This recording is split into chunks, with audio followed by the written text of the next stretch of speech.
What is happening, everybody? Welcome back to another edition of Tour Life. I am in Vegas.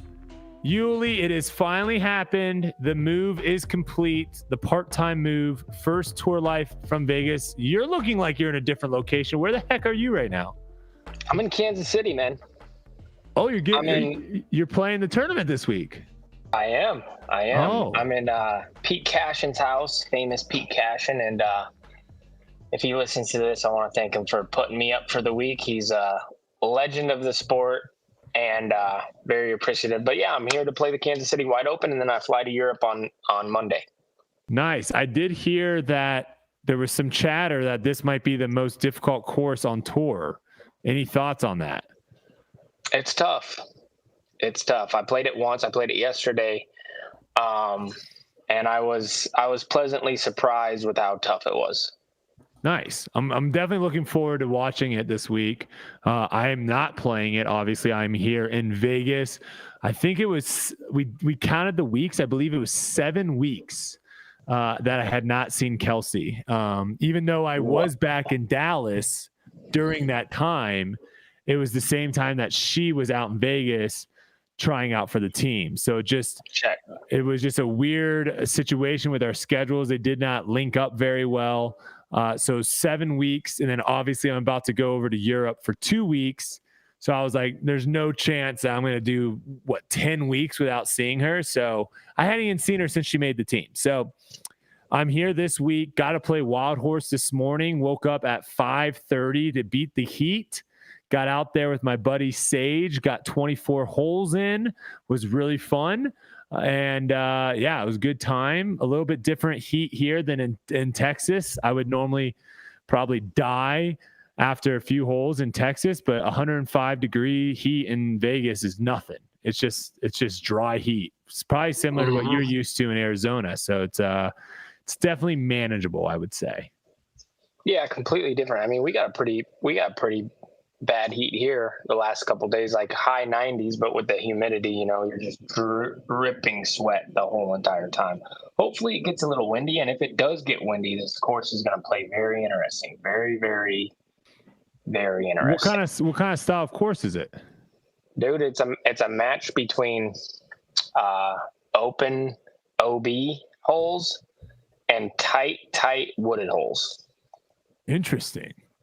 Yeah, it has both. It probably has an equal amount of both. Maybe a little more woods, but it's pretty crazy, man. It's. I want to see how it plays in the tournament. I don't want to say like it's one of my favorites yet, but yeah. I played yesterday, and I was doing a 3-day fast, so I was super weak, and I wasn't really focusing very, very well, and so I couldn't get a good read on the place, you know what I mean? Yeah. Well, there's a massive difference between practice and tournament play. Massive difference. We'll get into that a little bit with the Preserve, but there was one hole that I thought was absolutely terrible, hated it in practice, and then playing it, I was like, you know what? This is actually a pretty good little hole. And I think it takes some tournament play, and it takes to be able to play with other people, seeing what different skill levels, how they attack it, to really get a good sense of a course. It's very hard to do just in a practice round. So we'll be on the lookout. I know this week there's not really too much going on outside of that. So I'm sure all eyes will be kind of on the Kansas City Wide Open with people gearing up for the Europe trip. I also heard they had 75,000 added cash to this tournament. To this little silver event? Yeah. Woo, doggy. I will say there was a lot of chatter on social media about this event leading up to it. I've seen it for like a couple months now, where people have been getting really excited, sending me videos of holes, pictures of tee pads, and it'll be interesting to kind of see. It seems like there's going to be a lot of support, and it also sounded like a lot of people were like, "Hey, I'm not going to go to Emporia for DDO. We've got a tournament coming right here in my backyard, so we'll see Kansas City kind of show out." And let's be honest, Kansas City sports fans, they're nuts. The Chiefs, they're nuts. So it'll be interesting to kind of see what that looks like in tournament play. All right, well, let's just do a quick little recap, as we always do, of how me and Uli did this past week at the Preserve. We were out there at Kale's course, the Black Bear, one of the cooler, if not coolest, trophies that we play for all year. Very cool trophy. What were your thoughts on how you ended up doing this past week out there? It was bizarre. I felt like I played pretty good. I got off to a super slow start. I shot 3 under first round, which is just awful. But it wasn't like I played bad. I just didn't score where I needed to score. And then I shot a 6 under and a 7 under, which I also thought was good. Honestly, watching the people just absolutely destroy the place, I was just like, I guess I'm just really bad or something, because I didn't felt like I played that bad, honestly. And I ended up missing cash by 2 strokes. I went into the last hole.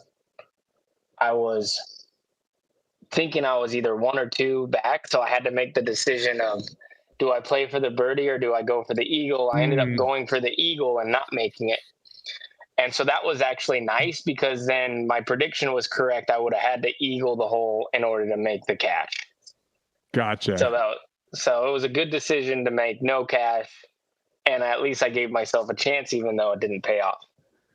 Yeah, no, I think you kind of, what you were talking about where you're just like, I guess I didn't play that well. I think that's how this course currently is set up, where the scoring separation is there for some of these holes for bad play versus good and great play. Like, there's massive scoring separation, but then there's not really that much scoring separation at the very tippity top, right? Like, if you throw an okay shot versus a great shot, you're probably still going to make birdie. But if you throw a bad shot versus an okay shot, like par and bogey are in play. And that's where you'll see, that's why you probably were like, yeah, I felt like 6 and 7 was like, I played okay, but then you're having people out there shooting 15 under. And I knew it was going to be a slugfest, because I've been actually, hold on one second.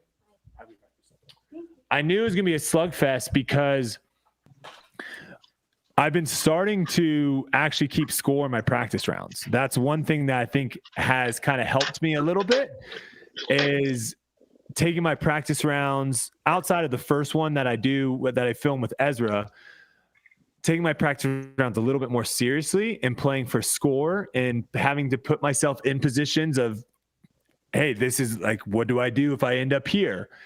And that's definitely helped me. And out there, one day I shot 12, and then the other day I shot 10. And then I think another round I shot like 6. So I knew it was very, very scoreable, because also the 12 and the 10 rounds, it wasn't like, oh my God, I just played the best disc golf of my life. It was just, I didn't really make any mistakes. Yeah. I wasn't throwing incredible shots or making huge putts. So I knew it was going to be scoreable. I thought after Ricky put down the round that he did, I was like, dang, are we going to see like 40 under par win this tournament? Like, this is ridiculous. But we'll kind of jump a little bit more later into that. I do want to talk a lot about the course and how it played. I want to talk about all the different things that went down in MPO. We're going to talk about all the stuff that went down in FPO. We've got to talk about the press conference, the emergency press conference, if you will, from some of the FPO players. And then we have someone from Neptune Disc, I believe, who is Natalie Ryan's sponsor. They are going to be joining the show later tonight to kind of give their side of what they think is going on with the Natalie Ryan situation, where they stand on the matter. Maybe we can get a little bit more of a conversation there as well. We were trying to get Katrina Allen on. It looks like it's not going to work out tonight. So I'm talking with her about potentially trying to do maybe an interview, just like a quick 30, 45-minute interview at some point this week that we can put out for you guys. Because I know I have tons of questions that I want to ask her. Not only was she one of the people that was kind of behind the FPO press conference on Wednesday, but then she goes out and wins the tournament. A lot of people, I think, people were giving me that excuse, right? They were trying to be like, oh, you didn't play well because you were focusing on all this other stuff. And I was like, guys, stop trying to look for an excuse. I just played bad. Like Katrina Allen, if anyone wanted to have an excuse to play bad, It would be like Katrina Allen. And she clearly did not have that kind of mentality. She went out there and won. So hopefully we can get her on here at some point and talk about that. I have a ton of questions for her as well. We got to talk about the Euro Tour, what's going on over there in Sweden. And then we have a couple listener questions to wrap it up. So it should be a really, really good show. We got a lot to talk about. So without further ado, I think that's pretty much all I'm going to say. I mean, I played bad. It sounded like you kind of played okay. Like you didn't play incredible. You didn't play bad. I played bad. I thought I was going to win the tournament after 4 holes. I was 3 under after 4, ended up finishing the first round even par. That kind of sums up my whole tournament. It was, it seemed like there was a couple, we'll talk about this a little bit. There was a couple holes where you could not make a mistake. You can't make a mistake. And there was a bunch of holes where it's like, throw it wherever you want. Doesn't really matter.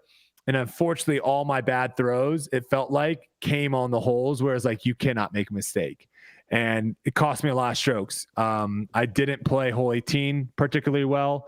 I ended up spitting out first round for eagle and spitting out final round for eagle, which was awesome.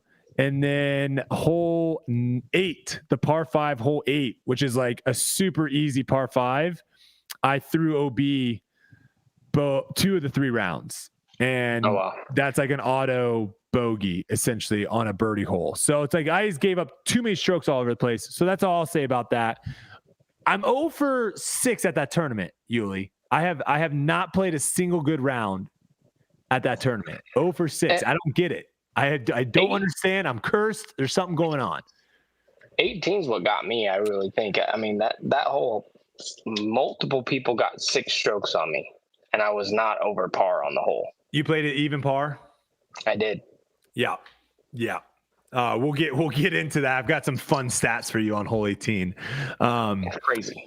But the big story before going into the tournament, we actually kind of talked about it on here because the news kind of broke right before we got on Tour Life, was that Natalie Ryan was going to be playing in the Preserve. Oh. And that the word kind of got out. People started hearing about it. And on Thursday, when I showed up to the course for my practice round, I ran into, I think actually Katrina might have texted me or called me. And she was saying, hey, we've got a press conference going on today with some of the FPO players at X amount of time. I can't remember. It was like 4:00 or something. Can you be there? And she was like, we would love if you can, stream it on whatever or wherever. We would love to be able to kind of get it out to as many people as possible. And I was like, of course, yes. And I told her that I'm not really quite sure if it's going to work. I basically was like, if it ends up working time-wise, I'll do it. But like, I have this practice round, so I got to play in this practice round. It worked out kind of perfectly. We get through hole 8. They were set up right on the backside of hole 9 and just to the left of hole 18's tee pad right there in that pavilion. And so when we got done with hole 8, we just walked over. There was already probably 30 or 40 people probably around there. The Disc Golf Network showed up to film it as well. I'm not sure if that footage has been released yet or not. And then I know Holly Finley, I believe, went live on her Instagram. Katrina Allen went live on her Instagram. And then I went live on my Instagram as well. And it was basically a press conference that some of the FPO players that felt like they haven't been able to really explain their situation and their opinion on things, they wanted to get their opinion out there and talk about it. Was there any like new information? Was there any like breaking news of like, hey, new science is out, or hey, this new thing just came? No, there was none of that. But I thought it was a powerful thing because we had a lot of players sign this declaration in Sacramento. I believe it was Sacramento. No. Yeah. Was it Sacramento? No, it wasn't Sacramento. Yeah, but what city is that? Gosh, what? I'm blanking on it. It's Nate Diaz. It's what is that city name? Oh my gosh. Wait, do you know it and you're just not telling me? Stockton. Dang it. Stockton. Okay, the chat's got me. It was the Stockton Declaration. Okay. So we got to see kind of the first time players' names on paper that were supporting the Disc Golf Pro Tour's policy to not have transgender women play in the FPO division, right? Yeah. Kristen Tatar comes on Tour Life. We have an open conversation with Kristen Tatar. She talks openly about it. Now, do you think that kind of gave some of the FPO players maybe a little bit more confidence of being able to be like, hey, Kristen just was able to go out and say what she feels. That makes me feel like I can kind of go out and say how I feel on the matter. Absolutely. When the number one player in the world goes on anywhere, any sort of platform, especially if somebody who doesn't do interviews or podcasts, like that I've really seen, maybe a couple, and she lets the world know how she actually feels about the whole thing. Thought it took a lot of courage, and I can't help but think that would help other people be like, well, if she's doing it, I can do it, kind of like a lead by example situation. Mm-hmm. And I know I'm not going to, speculate on anything, but I know she did talk about that she wasn't at the press conference. I think she posted somewhere on her Instagram saying that she wasn't at the press conference because she had already left the course or something along those lines. So I don't know if she would have been there if she was, if she was practicing around the time or whatnot. But if you want to hear her opinion on the matters, I think she eloquently spoke about it on Tour Life. You can look up the Kristen Tatar interview that we did with her to hear what she has to say about that. As far as the speakers go, you had on the FPO's division side, you had Katrina Allen, Sarah Holcomb, Jennifer Allen, Kat Murch, Kona Montgomery, Rebecca Cox, and Jessica Weiss, I believe, were all the FPO players. Or I guess you could say notable FPO players that spoke. Then you could kind of see in the background some of the MPO players that also showed up to kind of show their support. Some of those being husbands or boyfriends of some of those FPO players, but also some of those just being MPO players as well. Some of the notable names in the background that people were able to see were Garrett Gerthy, Gannon Burr, Alden Harris, Isaac and Ezra Robinson, Nico LaCastro, Ezra Aderhold, Kevin Kiefer, to name a few. I already kind of talked about how I got involved because there was some discussion on why the heck, Brodie, are you broadcasting this? Would you do it on the other side? Here's the thing. More conversation in this situation is better. I think the worst thing that could happen right now is both sides, whether you're on this side or that side, both sides just being like, I don't want to talk about this anymore. I think the more that you can have open conversations about how you feel, what you think is right, I think that is better, because when you start shutting down and not opening up about how you actually feel, that's where like miscommunication can come from. That's where people can infer one thing about how you think something is, but that's not really actually how you think it is. And so I'm on the side, and tonight we're going to have someone that is going to come on that is going to probably have differing opinions than myself, maybe differing opinions than you, Uli. And that is okay. We'll be the first to tell you there is not a single person that we will not have on this podcast. If we want someone on this podcast and people want to hear what they have to say, we will have them on. We are not, saying, hey, we only want this type of person on the podcast. We only want this viewpoint on the podcast. We've never been that way. Has it been easier getting some people on the podcast than others? For sure. And I don't want to rehash anything, but I did ask someone to come on the podcast, and all of a sudden I received a bunch of hate for how I asked the person to come on the podcast. So there is this weird kind of line. And then the other thing I want to mention too, Uli, is one thing that I didn't understand is if I would have come out and said my opinion on Natalie Ryan playing an FPO right away,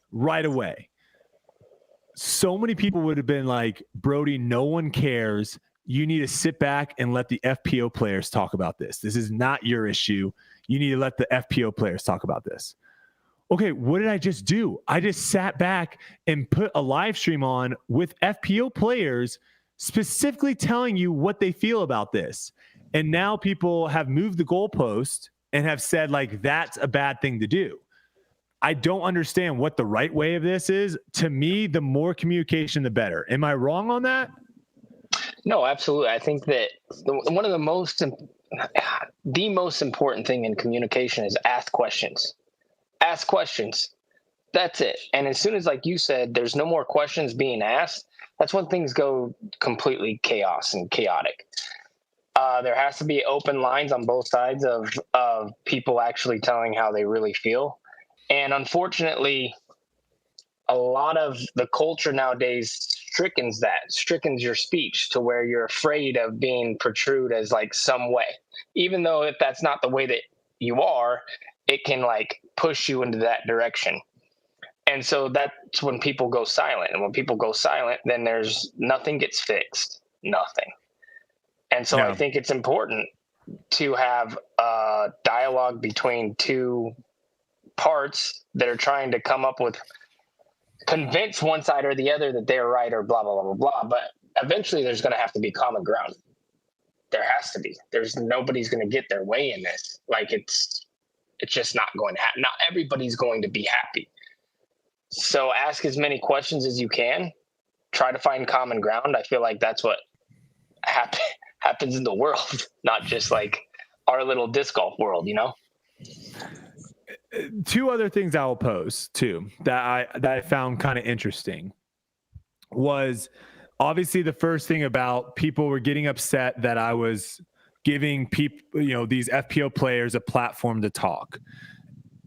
I'll give anyone a platform to talk if they will have actual conversation about something in a civil manner. Now, obviously, if that live stream would have gone off the rails and hateful speech would have been spewed and all this stuff, I'm probably ending it. I'm probably not continuing to broadcast that to the world or to the world, 700 people or however many people are watching.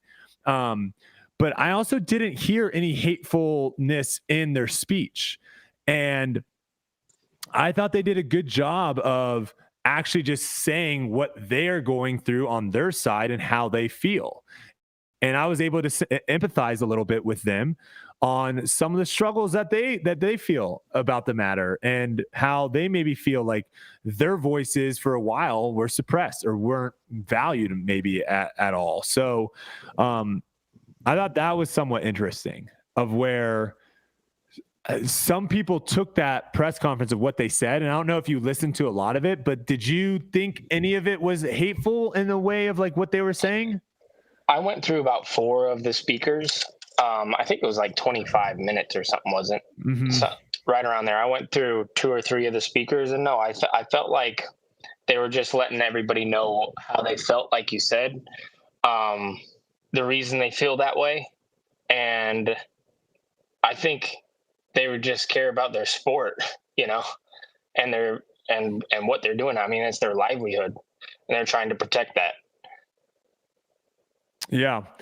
And the other thing, I'm trying to figure out the way of wording this so no one gets upset, but I was called a lot of things on social media after broadcasting that. I obviously didn't say anything, didn't make any posts about my thoughts or anything. If you've listened to Tour Life, you kind of know where I stand on everything. And it's interesting too, because when you have someone calling you a transphobe or a bigot, when that is not who you are at all, to me, that's pretty hateful. Yeah. But I had people telling me that wasn't hateful. And they were telling me that the FPO players saying that they don't think it's fair that a trans female is playing in their division, they will say that's hateful. And so there's weird definitions getting thrown out there on what's hateful and what's not. So we'll see, and we'll see with the person coming on tonight, kind of maybe if they can give a little bit of a light. Because again, I think sometimes it's difficult, Uli, if we are living over in this bubble or in this bubble, or you're in this bubble and I'm in this bubble. I think sometimes it is hard to really get a good sense of what's actually going on. And there was a few times that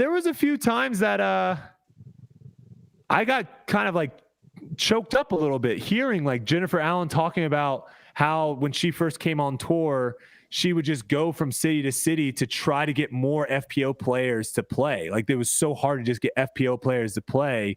And just hearing the raw emotion from some of these ladies talk about it, whether you agree with them or don't agree with them, hearing someone hurt that way, it is still like a painful thing. If you have any sort of empathy or anything like that, regardless of whether you agree or disagree with someone, and you could honestly say the same thing on the Natalie Ryan side, right? If Natalie Ryan decides to come on here tonight and talk to us about how difficult her life has been because of all these things that people are saying to her, and she starts choking up talking about how it's like mentally, really tough for her to even go to sleep at night. Like if you have any sort of empathy, that's going to hurt you. That's going to make you feel bad to see someone in that kind of pain. So, without Kat coming on tonight, I did have some questions, and hopefully, like I said, we can get her on maybe tomorrow. I might try to get a hold of her to ask some of these questions about that press conference. And then obviously I do want to talk about her performance at the Preserve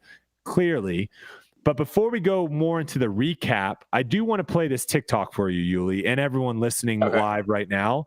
This popped up on my feed, and I thought this was a very interesting thing. And this is going to be my mindset, or at least the mindset that I'm going to continue to try to have on this show and in life. So you're saying that I enjoyed Joe Rogan's podcast. Immediately, I lost 15,000 You don't have followers. audio, so you might have to and restart that. And I got all these hate comments about, oh, you love guns. I was like, no, I like his podcast. It's, oh, you're a right wing. I'm like, I don't even understand American politics. I just like his podcast. And then one of my clients reached out and said, Vin, take that video down. We can't be seen to be working with someone like you if you're posting this content, especially on LinkedIn. Take it down. I think they have audio. We don't. It's easier for us not to work together. You're changing who I am. You're making me lie to everyone to pretend to be something that I'm absolutely not. And I see this all the time. People are so afraid of what other people think that they will do whatever other people want, and those people don't care about you and they'll forget about you anyway. If you try to please everyone, you will end up pleasing no one. The person willing to state the truth and be themselves, very powerful. Whereas the person that allows every other person to dictate what they do does not have power. All right. So we obviously didn't get to hear that, but you guys did. Uli, to kind of just, I guess, summarize that, it's essentially this guy stating that he made this post that he likes the Joe Rogan podcast.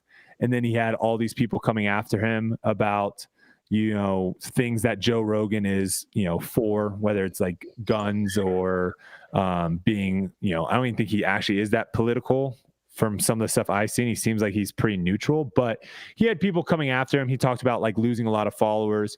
He had like one of his clients come up to him and say, hey, we're going to need you to like delete that post. We don't really want you, we can't really have you posting about that. And he was essentially saying that he's like, you're basically changing me. You're making me have to do something that I'm not. And I think it's a good thing of where if you're constantly trying to go around, if you're constantly trying to go around and have other people agree with you and you're changing things to get other people to agree with you, you end up like kind of losing who you are as a person. So moving forward, we're going to keeping it real here. That's all we're going to really do, whether you like it or not. That's up for you to decide.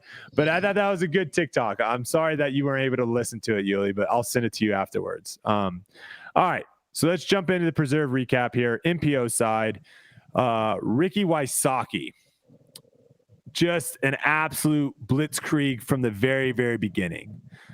Just shredder, has one of the more obscure rounds that we've ever seen. A no par round, carding 2 birdies and an eagle and the rest birdies to shoot 15 under to start his Preserve championship. An absolute berserko round. He goes, this is via Statmando. He ends up going wire to wire to now have the most wire to wire wins in all of MPO history. He's got 13 now. Macbeth has 12. Schultz has 10. And Climo has 8. This was also, ready for this? This sounds crazy to me. This was his first elite event victory of the season. Does that sound weird to say? It seems like he's won. I mean, obviously he won Cascade Challenge, which was a silver, but it seems like he's hasn't played. I know, but doesn't that seem weird though to say that? Like this is his first time winning on tour this year, elite event. How many starts has he had on in elites? I mean, not a lot. Let's see. That's a good question. He played he dropped out of the Open at Austin. He got 8th at Music City, 6th at Blue Ridge, 11th at Beaver. He won Cascade, 9th at Portland, 6th at DDO, 18th at Des Moines, and then 1st at Preserve. So he's only played in 8 events. He started 9, dropped 1. So he's played 8 events. He's won 2 of them. But yeah, it's just it's when I saw that, I was like, I mean, I know that he hasn't won, but at the same time, like it's kind of weird that he hasn't won, I guess, at this point. Well, when you watch him play the way he can play, that's when it becomes very strange to where you're like, why doesn't this guy win every time that he laces him up?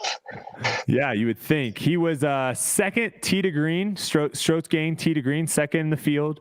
He was 6th in putting, and he was 1st in birdie percentage, which is makes sense. He shot 37 under par. You're obviously going to be 1st in birdie percentage when you shoot 37 under par.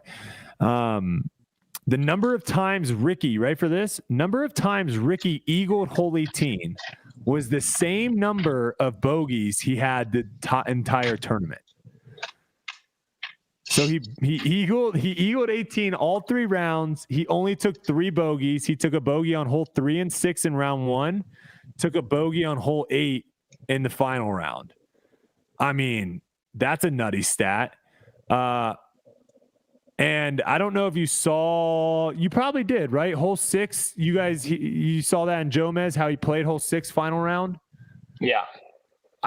If there was ever like a video of how the tournament was going for him, like that, is that the perfect perfect video of where he's just out of position, no chance to birdie, throws was it a Skamahawk? Was it one of those like big backhand rolls? Did it turn into a roller or what? It was just a sky roller over the trees. Yeah. I mean, it was bonkers. Sky roller over the trees. Plinko's down to, I don't know, 20 feet or so in the trees, and then he cashes in the putt. Again, I don't want to go too much into the course detail, but if that ever tells you that hole needs some OB somewhere, I think that might be it, because he had zero fear in where that disc was going. He was just like, I'm just going to chuck it. And it would be, you know, it'd be really interesting. A shot like this, I've always thought this would be interesting. If he threw that shot 10 times, how many times do you think he would have been inside the circle? Once. So do you think it's like a kind of a fluky result? Like, do you think sometimes it might just end up being 100 feet away, or do you not think it'll ever get that bad? I don't think it'll ever get that bad. I think that, landing in the circle once, landing in circle 2, probably 5. Yeah, that's hard to do from there. But here's the thing.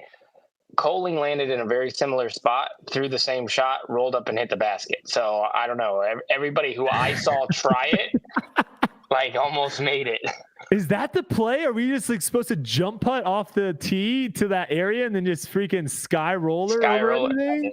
I guess, man. Gosh, I was trying to lace that in with a forehand. Maybe I was playing that hole wrong the whole time.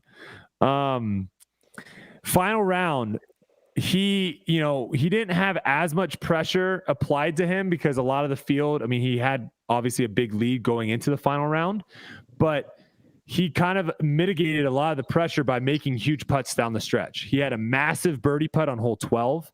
He had a huge birdie putt on hole 14, which was a very scary putt, and then had another massive birdie putt on hole 16, which was also another scary putt.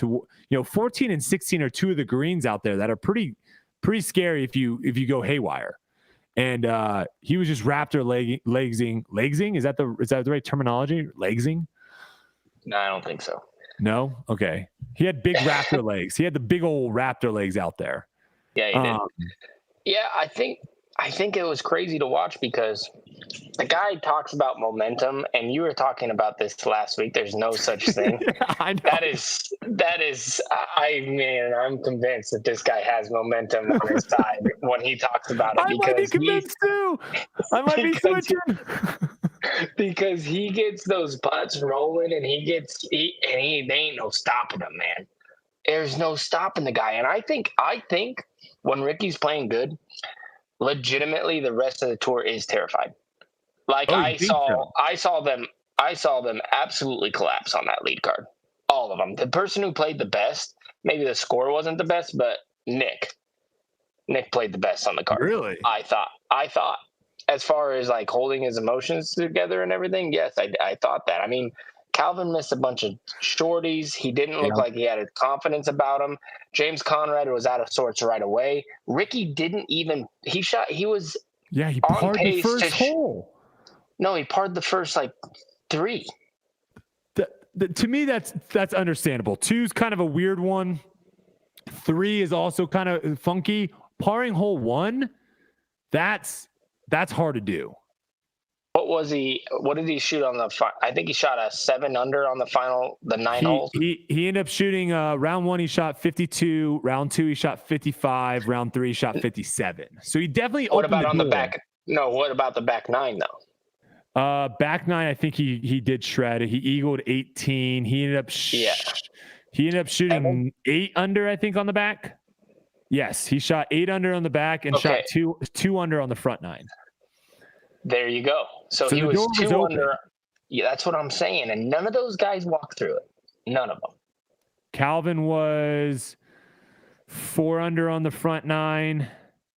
And then what happened? A little momentum swing, and then Ricky slammed the door. Yeah. And they didn't have much. Nobody had any. Cole Redolin from like the 5th card's the only one who had something for him. I know. Cole, we'll get into that in a second because Cole's kind of a monster right now. He slams those long putts, man, and he just ends it. The crowd gets on. He raptor legs stuff in, and the crowd goes berserk. Those guys aren't doing anything. The one thing I love about Ricky, there's a lot of things that are really sweet, but this is the one thing I feel like everybody could take and put it a part of your game. His positive reinforcement on his good shots is phenomenal. Like when he throws a good shot, he's fist pumping himself. Any putt that he makes, he's fist pumping. Like the positive reinforcement is like, man, I wish I had that. Because I throw a good shot and I'm like, yeah, all right. That's what I should do. Yeah. I thought it was also interesting too. He got to the point of where he was making so many putts that he was like finding it funny. Like you could hear him like kind of being like, kind of like after he made a putt, he would like laugh a little bit like, another one. All right. And then he would go into like his celebration, but he was just like, gosh, he was playing a different style of disc golf than many others will. There will be some discussion about did this course really suit his game really well, because something that we have seen in Ricky's game is he sometimes does spray it off the tee a little bit more than maybe like a Calvin does. That's, Calvin's a little bit more consistent with his shots. Like Calvin's bad shot isn't going to be that bad, where Ricky has had some bad shots. And I think this course doesn't really penalize. We kind of talked about this. There's only a couple holes that a bad shot really penalizes you, and a lot of holes where a bad shot really doesn't do much at all. And I think he was able to make his bad shots on those holes that didn't matter and was still able to capture a birdie and keep it kind of going. And I mean, 2 holes Uli played over par on this whole course. Only 2 holes. And again, guys, we are not playing with the difference between the last guy in the field and the 50th guy in the field is massive. And the difference between the 50th guy in the field and the first guy in the field is massive, right? So it's not like we're playing with all these absolute shredders on tour just yet. It has gotten deeper, but you would still assume some of these holes would play over par. Only 2, hole 6, hole 14 were the only 2 holes that played over par. 4 holes, Uli, played half a stroke under par. 4. Hole 1, hole 9, hole 10, and hole 18 all played half a stroke under par. Wow. Nuts. Yeah, you mentioned Cole Redolin. He ended up finishing second place, tied with Calvin. This is now Cole's 3rd top 5 of the season, Uli. Is he sneaky turning into like a little bit of a shredder and no one's really talking about it? Like he's just had some sneaky finishes. I don't think it's sneaky. He shoots the hot round, final round like every time. Hold on a second. Hey, stop it. Okay. I'm going to mute myself. Go, Uli. No, Cole Redolin, it seems like every time I look, the guy has a fire emoji next to his name. And he goes on crazy birdie streaks. He reminds me of, I'm trying to think who he reminds me of.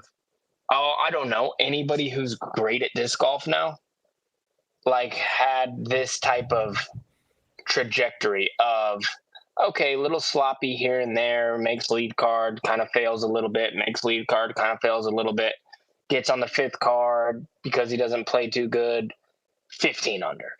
It's like he's talented, man. Yeah, his No, he just shot a lot of course records this year to jump, like final round type stuff.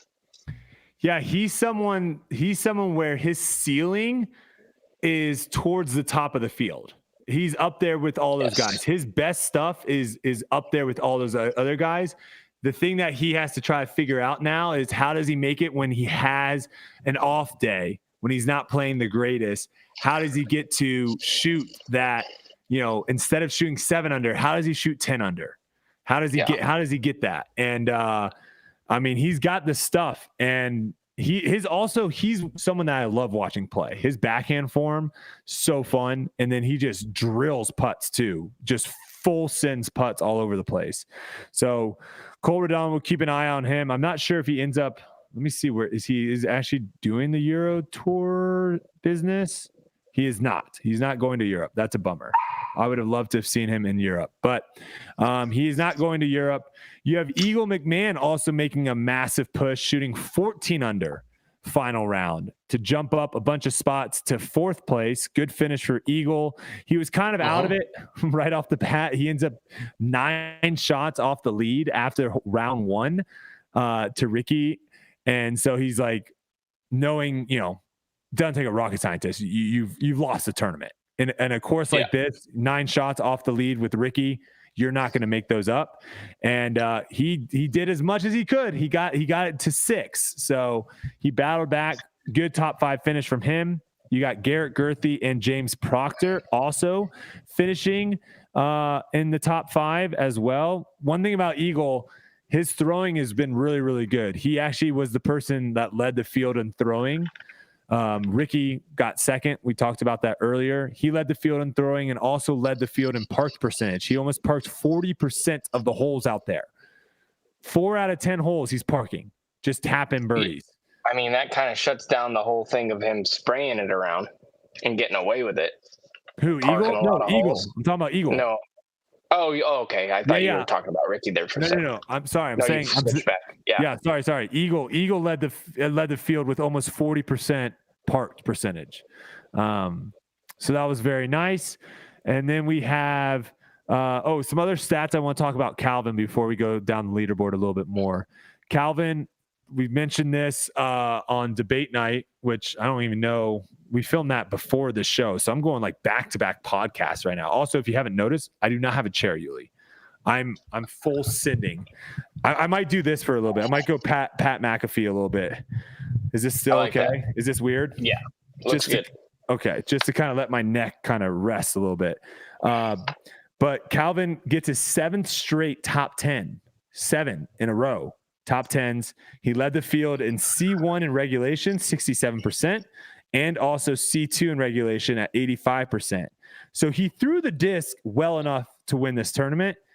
he just didn't make putts. He ended up missing 7 putts inside of circle 1, 5 of those being in the final round. He ends up losing to Ricky by only 5 strokes. So those 5 putts that he missed in the final round, he makes those five putts. We are, who knows, maybe going into a playoff. Maybe Ricky ends up missing a putt because it's a little more. Who knows what happens? But on a course like that, Uli, going into it, you got to make your C1 putts, right? Like you can't be giving strokes away. Nobody's going to win the tournament missing 5 in the circle. Just not going to happen. The final round. That's almost impossible unless you built like a 10-stroke lead. Especially against Ricky, who popped off 15, and he is the absolute best front runner we've ever seen, now officially as well. Yeah, I get wire to wire. Yeah, he if he gets out hot, he has a hard time losing, I guess. A name. Do you know much about Nicholas Gill? I got to play with him a little bit in round 1. His game was very, very fascinating. Hole 6, for those that didn't tune in, hole 6 is a very challenging par 4. It's a tight little tunnel shot off the tee that then flows into another tunnel shot, but it's kind of shaped in like an L. It's got a really good dog leg, so it's very important. He went jawbreaker zone, park job, birdie on that hole. I've never seen anyone play that hole that way. I didn't know somebody could. I didn't either. He was playing his own style out there, and it was so funny because there was definitely a couple holes where, he would throw it into like the trees and then it would kick out into the fairway. Hole 13, he missed the gap a little bit. He threw it a little bit to the right and it just went through all the trees and parked it. And I was like, wow, I guess today's your day. And I said that in my head. I obviously didn't say that to him, but he ends up finishing the round. I think he ends up shooting like 9 under. And in my head, I'm like, this guy just had like the luckiest round of his life. Like, good luck tomorrow, kid. He goes out and shoots 11 under the next day. He shoots better the next day. And I'm like, all 12. Right. I think he shot a 12 Did he under. shoot 12? Maybe. I thought it was 11. You might be right. Let me check. Let me double check. I might be wrong here. Nicholas, where the heck are you, brother? Yeah. I thought he shot a 12. Yep. No, you're right. He shot 12. Yep. He shot 3 shots better the next day. And good enough to put himself in kind of contention, I guess, for a top 5. Ends up not having the greatest final round, which is super understandable. I mean, he's getting thrown in there with some of the big dogs and whatnot. But, I mean, a top 15 finish, finishing 12th place, nothing to sneeze at all. Really good finish by him. His previous best finish, you ready for this? What do you think his previous best finish on the Disc Golf Pro Tour was prior to 12th? I know this. You do? Yeah. 62nd place. Yeah. It's in the 60s. Dude, it is. I got to tell you, I am a fan of this. I know maybe there's some people out there being like, I want Ricky and Paul to be battling every week. Okay, that's fine. To me, this is what I love to see. I love to see people just showing up and having themselves a tournament. And, does he ever end up, breaking into the top 10 the rest of the season? Who knows? It doesn't really matter. It's, he had an incredible tournament, and it's not going to get taken away if he ends up playing poorly the rest of the season. I just think it's awesome to see someone like that. He played well and capitalized on it, and it wasn't too big of a moment for him. So hats off to Nicholas Gill. That was cool to see. It seems like that's been happening the last few tournaments, just new guys showing up on the lead card or second card, and you're like, who is that exactly? Because, if you look at this, they're big names here, right? Ricky, Calvin, Eagle, Garrett, James Proctor, James Conrad, AB, Gannon. These are all people in the top 10. So it's not like the big names weren't here, but we are starting to see some people pop up. Noah Meitzma, he finishes with a 17, tied for 17th. Zach Arlinghouse, Kevin Kiefer, all these guys in the top 20. Really, really cool to see. Yeah.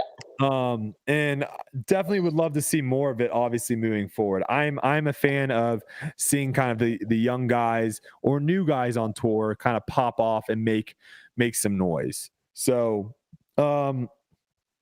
anything else going down the leaderboard here, Uli? Anything else that you wanted to talk about any players, I mean, it was cool to see a couple of the big arms show up and play in the tournament. Alex Geisinger having a pretty good finish. Yep. David Wiggins not having the best finish. I actually played with him one of the rounds, and it was an absolute blast. But to watch Alex go out there and he played pretty. I think he got like 22nd or something. Yeah, Alex Guy, I believe he got 27th. Yes, tied for 27th. So yeah, great pretty finish good for not ever playing. Like, I don't think he has a tournament on the year. No, he was on the press conference for the Pro Tour this week, and he did mention that he kind of came out of retirement, if you will, for like the distance contest, and he hasn't really been playing that much. And so I'm sure he is pleasantly happy with his finish at this tournament where he ended up. Yeah. But this is a weird tournament, man. This is like a really weird tournament because you have people like, Isaac Robinson finishing 31st, Aaron Gossage finishing 34th. Gavin Babcock, who just had a great tournament, finishing 41st. Chris Dickerson, 47th. Like it's one of those tournaments where if you're not like firing on all cylinders, you just gotta, you gotta keep scrolling down the leaderboard to find your name because you have to. This is what's crazy. When I finished my round, it was what was it? I was one stroke when I finished out of last cash. Okay, like as it sat with people finishing and something, I was one stroke out of cash as I finished. But this is what the crazy part is. I was 4 shots out of 5th.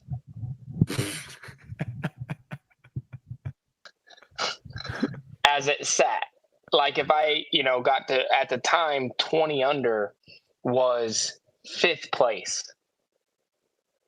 Like it was so tight. It was crazy. And I knew obviously I was going to get passed by a bunch of people, but at the same time, just looking at that and being like, oh my gosh, like you have to average 6 under par. Like totally doable, but you can't have a bad day. You can't have a bad day. No. Cannot have a bad day. Let's talk about baskets. Everyone loves talking about baskets. Silas, play the video. Please tell me this is Isaac's. Play the video. Yeah. Whoa. What? Whoa. Do we have an issue with baskets, Uli? I dare say. This is Isaac Robinson putting from 25 feet. My goodness. The disc. It went I know people love to like make the argument like that's not a perfect putt. Look at their faces. It's tough to say like that wasn't a good putt. On that basket, that's a perfect putt. That is an absolute dream putt. Good. Here's the thing with Isaac. He doesn't putt hard. I dare say no. That was a perfect putt. Like he has one of the more floaty putts. Here's what this thing does. It goes through both set of squares. That's the worst spit out I've ever seen. How are you designing a basket that the size of the squares are bigger than the disc? Someone explain that to me. Why would you design something where you're like, you know what? This could be wild and this would suck, but the disc actually could slide through this. What is the technology? What is the thought process Here's behind what's that? also crazy about it is those weren't the baskets when we first got there. The baskets when we first got there might have caught better than the ones that they put in afterwards. I was very confused by the black baskets. I thought for me, it was very hard to see those. I feel like they probably didn't pick up nearly as well on coverage. I don't know. What did you think? Or not an issue? No problem. I had no problem with them. I just had a problem with them. I saw a bunch of spit outs. I saw a bunch. Yeah, I had more bounce outs. I had 2 like push outs. I guess you could say push outs or whatever on 18, and saw a couple other ones. But yeah, I mean, we might be having a basket issue at some point.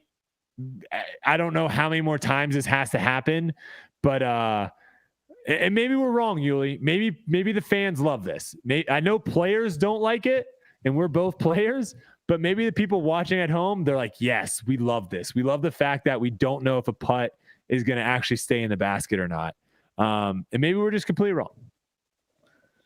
I think we're seeing more spit outs now than we did like 5 years ago. Yeah, what is that? What's going on? Well, 5 years ago I wasn't playing, but well, let's say 3 years ago. Like, there's more spit outs happening right now than I've seen in a long time. Why? Because we're playing on the same 2 baskets every other weekend, it seems like. Okay, so you think it's just literally back in the day, we weren't playing on these baskets as much as we're playing on them now. So you think it's just specifically a couple baskets? I know this for a fact. The first ever, the T1s, the Prodigy T1s that I got, and I still have one, I think my brother has it, was one of the best catching baskets I've ever putted on. It was heavier chains. It was bulkier. The thing weighed like 700 pounds. These are not the same. They're worse baskets. They had a basket design that was great.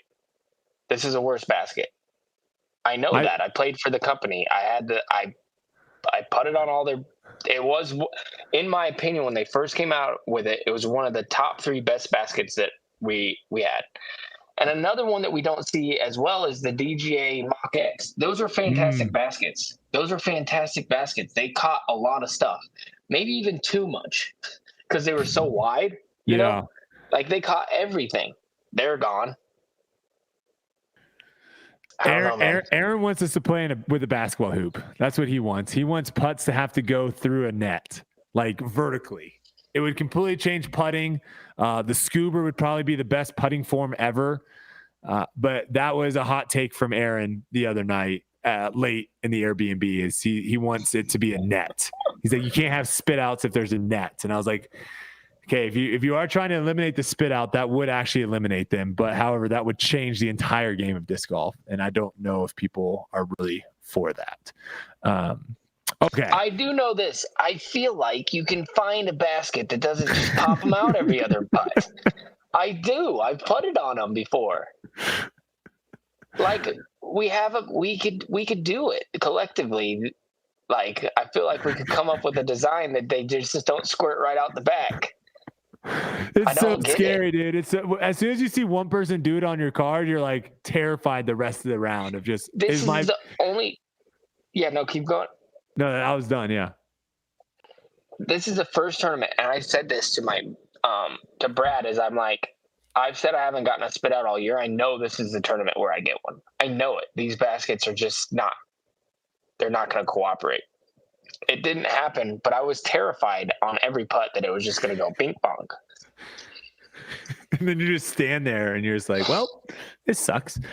All right, let's jump to another topic that was thrown around social media a whole bunch. Obviously, when you have a 3-day tournament and the winner shooting 37 under, you have multiple people shooting 15 under. I believe the final day, 16 people ended up shooting double digits the final round. Obviously, the wind is down, and I get it. Whenever you put this many good players on a course without a lot of OB, with no wind, you're going to see it shredded. I don't think 37 under would have been the score if the wind was over 15 miles per hour. No chance. However, when the wind is down, I'm just never a fan of saying like the wind is our protector, right? Like we're designing a course with the intentions, because it was windy leading up. Every practice round me and Ezra played, I don't know how we did it, but it was like 15 or 20 miles per hour. We picked the windiest part of the day every single day. The course played a lot harder, a lot more difficult. Still scoreable, but a lot harder. Do you think the Preserve, the way it's currently set up right now, do you think it's set up too easy for the Disc Golf Pro Tour? Has multiple people shot the same scores? Yeah, it's too easy. In my what I want to see is just absolute carnage. That's what I want to see. I want to see 10s, and I want to see 6s and double bogeys and triple bogeys and birdies and pars and blah blah. And I want to see I would love to see a bogey-free round that somebody looks at and they go, "Are you kidding me? They went bogey-free." Northwoods Black has not had a bogey-free round. I don't think. Yeah. Ever. I mean, Woods is one of those where it's like you can make Woods very, very challenging, right? It's not difficult to make a very challenging Woods course. Yeah. It's a lot harder to make a very challenging course in the Open. I mean, USDGC, you go through that course without a bogey, you're having a great round. Yeah. It's hard to do. It's possible to do. And everybody comes at me with the same thing, like nobody cares and you just want to see OB everywhere. But I do. I want to see people stressed out. I want to see the Ricky Wysockis of the world scared to throw aggressive shots. And if they do, they go OB. And if they throw it perfect, then we get like the crowd roars and stuff. We don't see that. It's just throw it as far as you can. Throw it under the basket with a putter and get a birdie. That's 5 holes a week we play. We literally play that. This is this style of play though it is stressful, but it's like a different stressful. This is a stressful of like, I have to execute. I am supposed to execute. I am supposed to not mess up. Versus the stressful I think you're talking about is like the mental stress of trying to figure out what the right decision is. There is no decision making here. The decision is always play for birdie. There is no, should I lay up? Should I run? There is no, you're running it. You're going for it. The stress is knowing going into the round that you have to shoot 13 under par to be competitive. That means obviously you're assuming you're eagling 18. That means you can only mess up on 6 holes. 6 holes are that's all you can do. So if you start off 2 under through 4, there's already 2. You can only mess up 4 more times. That is a different type of stress. It's not my favorite type of stress to play. It certainly is not my favorite type of stress to watch because I love course management. I love seeing how people dissect holes. I think this course could use 2 things. First one, obviously, a lot more OB and hazard. But then also, I think this course could really use different pin locations. I think some of these holes, the pins right now are set up in such an attackable spots that I would love to see. The one that like jumps out at me right away is hole 11. Hole 11 is the really cool island hole. That's not really an island hole because you can miss the island on the right and still be in bounds. Or you can do what Ricky did, which we'll pull up here in a sec right now, actually. If Size wants to pull up, you can shank your drive over into the trees and land 100 plus feet short of the actual island and make your putt for birdie. Now, was this an incredible moment? Yes. Was this cool to watch live? I'm sure people went nuts. Ricky obviously went nuts. Was that putt insane? For sure. How is the person feeling though that threw like a shot to 10 feet? That was not for par. That was for birdie. He was not OB. He was in bounds. That was a birdie putt. I know a lot of people thought he actually played that incorrectly.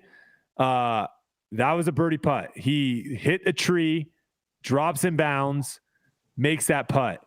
And I think the big issue for me on this hole is like, if you, Uli, step up there and you're battling against Ricky, right? And you stepped up there and you throw it to 10 feet and you're like, heck yeah, let's go. And then Ricky shanks his drive over into the trees and it drops in. You're now like, holy smokes, I can have like a 2-shot swing on this guy. If that's inbounds though, and Ricky just goes up and makes the putt, like where is the score separation there? Even if he misses the putt there, the putt, you're only picking up 1 stroke. You know, the sad part about that is like the whole design on that one's flawed because you can throw a worse shot than a good shot and not be penalized. Yes. So you can fly over the basket, almost ace it, catch an unlucky skip and go out of bounds, have to go to the drop zone, take 5 to where you could shank it into the trees way right, kicks down right there, you throw up and make 3 or 2 in his case. That just should never be an option. If you don't land it on that top tier, if it was my course, if you're not resting on the top tier, you're going to the drop zone. And I like the drop zone. I think it was super hard.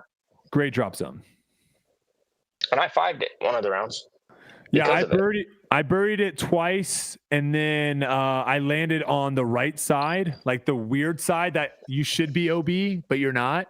Ended up missing the putt over there. It is a difficult putt over there, I guess. But again, like I don't know why I'm getting an advantage. But that was a hole to me where it's like if you change the pin location right now is about 20 feet off of OB short.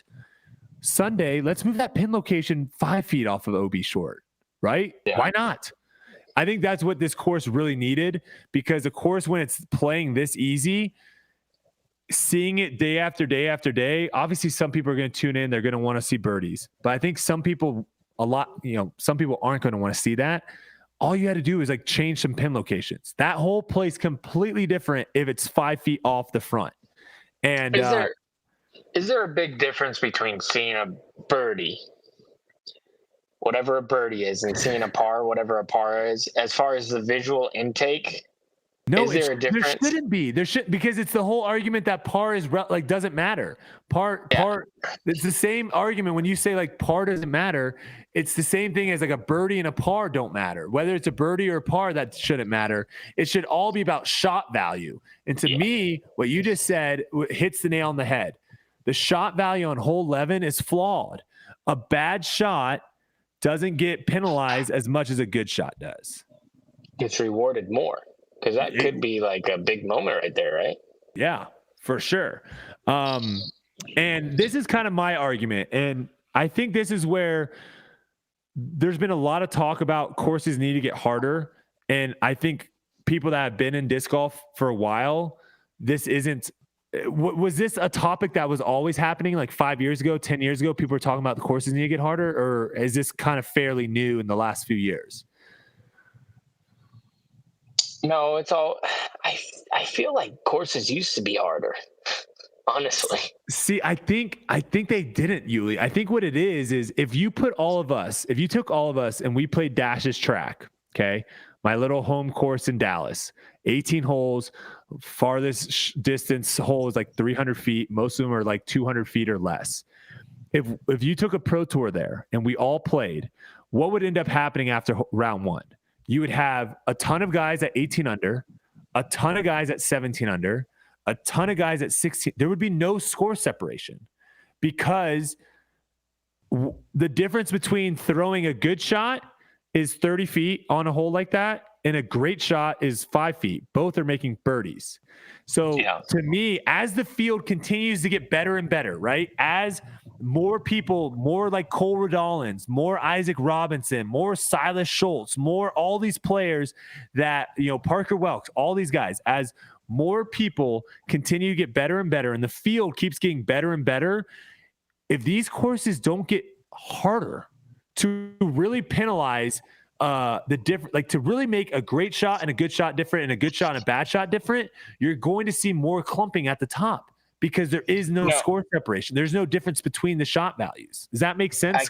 No, I agree. I thought you were asking me as far as like how many under par people were shooting back. Like it. I'm not saying the courses in general are harder, but we weren't shooting, even on the courses that we were playing, we weren't shooting this good. Nobody was coming off better now. Yeah, nobody was coming off of the course with 15 under. It rarely ever happened to where anybody, like if you shot 10 under, it was a spicy round no matter where you were. Mm-hmm. You know what I mean? And so yes, the courses have gotten harder, but the scores have gotten easier, if that makes sense. You know what I mean? Like scores are way lower than they ever used to be when I started. They never used to be like that. And that makes sense, because now you have 30 or 40 guys that can go out and shoot 15 under on a course. Yeah. That doesn't mean they're going to, but they can. And if you had back in the day only 2 or 3 guys and they don't, right? Like that, does that kind of make sense of where the more players that can do it, the scores are going to get lower and lower? Yeah. I had a thought the other day, and I was thinking, like, how could you... People are saying I should try kneeling. I'm going to try it. How could you like de-Calvin a course? Could I make a course that was difficult for Calvin to shoot 5 under? And I don't think it's possible. This is very comfortable. Actually, great idea, guys. Can you make a think course that Calvin can shoot 5 under at? Like that's his best score. Like the best score on the course is 5. Can you Calvin proof a course? That's what I'm saying. And I don't think it's possible. And here's why. I don't think you can make a course to where you force somebody to go 5 foot down a fairway for 400 feet. And that's every single hole. Cause that would be the only way to do it. You know what I mean? What needs to happen is, when he makes a mistake, he's got to get punished, and that's not happening. So the best players, when they make a mistake, they're not getting the full-blown punishment. And so they're playing so free out there. Like, Calvin is so good. I want people to understand this. Calvin is so good at hitting lines that it doesn't matter the course you put the guy on. He is going to absolutely obliterate the place as far as hitting the middle gap. And then the flight's going to go exactly where he wants. It's like maybe twice a tournament where you see him and he'll just like pull one. And you're like, oh, that wasn't a very good shot from him. Like the shot in Emporia when he pulled it to the right and he hit that tree and he went out of bounds left. That was his first mistake. Now remember, he pulled that shot, but what did he miss it by? 4 feet? It wasn't like he just threw it over the fence straight right. Like, these guys don't make that type of mistakes. And they're throwing accurate shots at 500 feet down tunnels. Yeah, no, I think to Calvin proof it, right? And I think that's a good way of doing it, because that was essentially what they did with golf. Is they went out and they're like, how do we make this course harder for Tiger? Because if you make it harder for Tiger, you make it harder for everyone. And I don't think that's a bad way of viewing it. I think to do that, I think you would really need to create some holes that require you to throw like power forehand shots, right? Left to right turning shots that are 350 to 400 feet long. And then I think you would also need to just extend a lot of holes to where the approach shots, me personally, unless we're playing in the woods, I don't think we should ever have an approach into a par 4. Par 5s are different because you can get aggressive on the first 2 shots. But a par 4, I think like a great drive on a par 4 should never get like inside of like 300 feet. I mean, hole 1, you throw an okay shot on hole 1 at Preserve and you have like a 250-foot upshot. To me, like it's going to be very hard to find that score separation when the distances are that low. If you start having Calvin have to throw shots consistently into tough greens from like 375 to 425, that's where I think you're going to see him make mistakes. And then when he does make this mistakes, I think what you're saying, he has to be punished. And that's key. And courses, punishing is not, oh, you have a 60-footer for birdie instead of a 20-footer. Punishing is like you're now in a hazard, putting for par from 60 feet. But again, like some people might not want to see that. So you're not going to make everyone in this scenario, you're not going to make everyone happy. And I'm okay with having some tournaments like this of where it's just a shootout. Yeah. That's fine. No, I like the Preserve. I like the place. I like the whole, everything they got going there. It's all fun. It's just a style that is not my kind of style.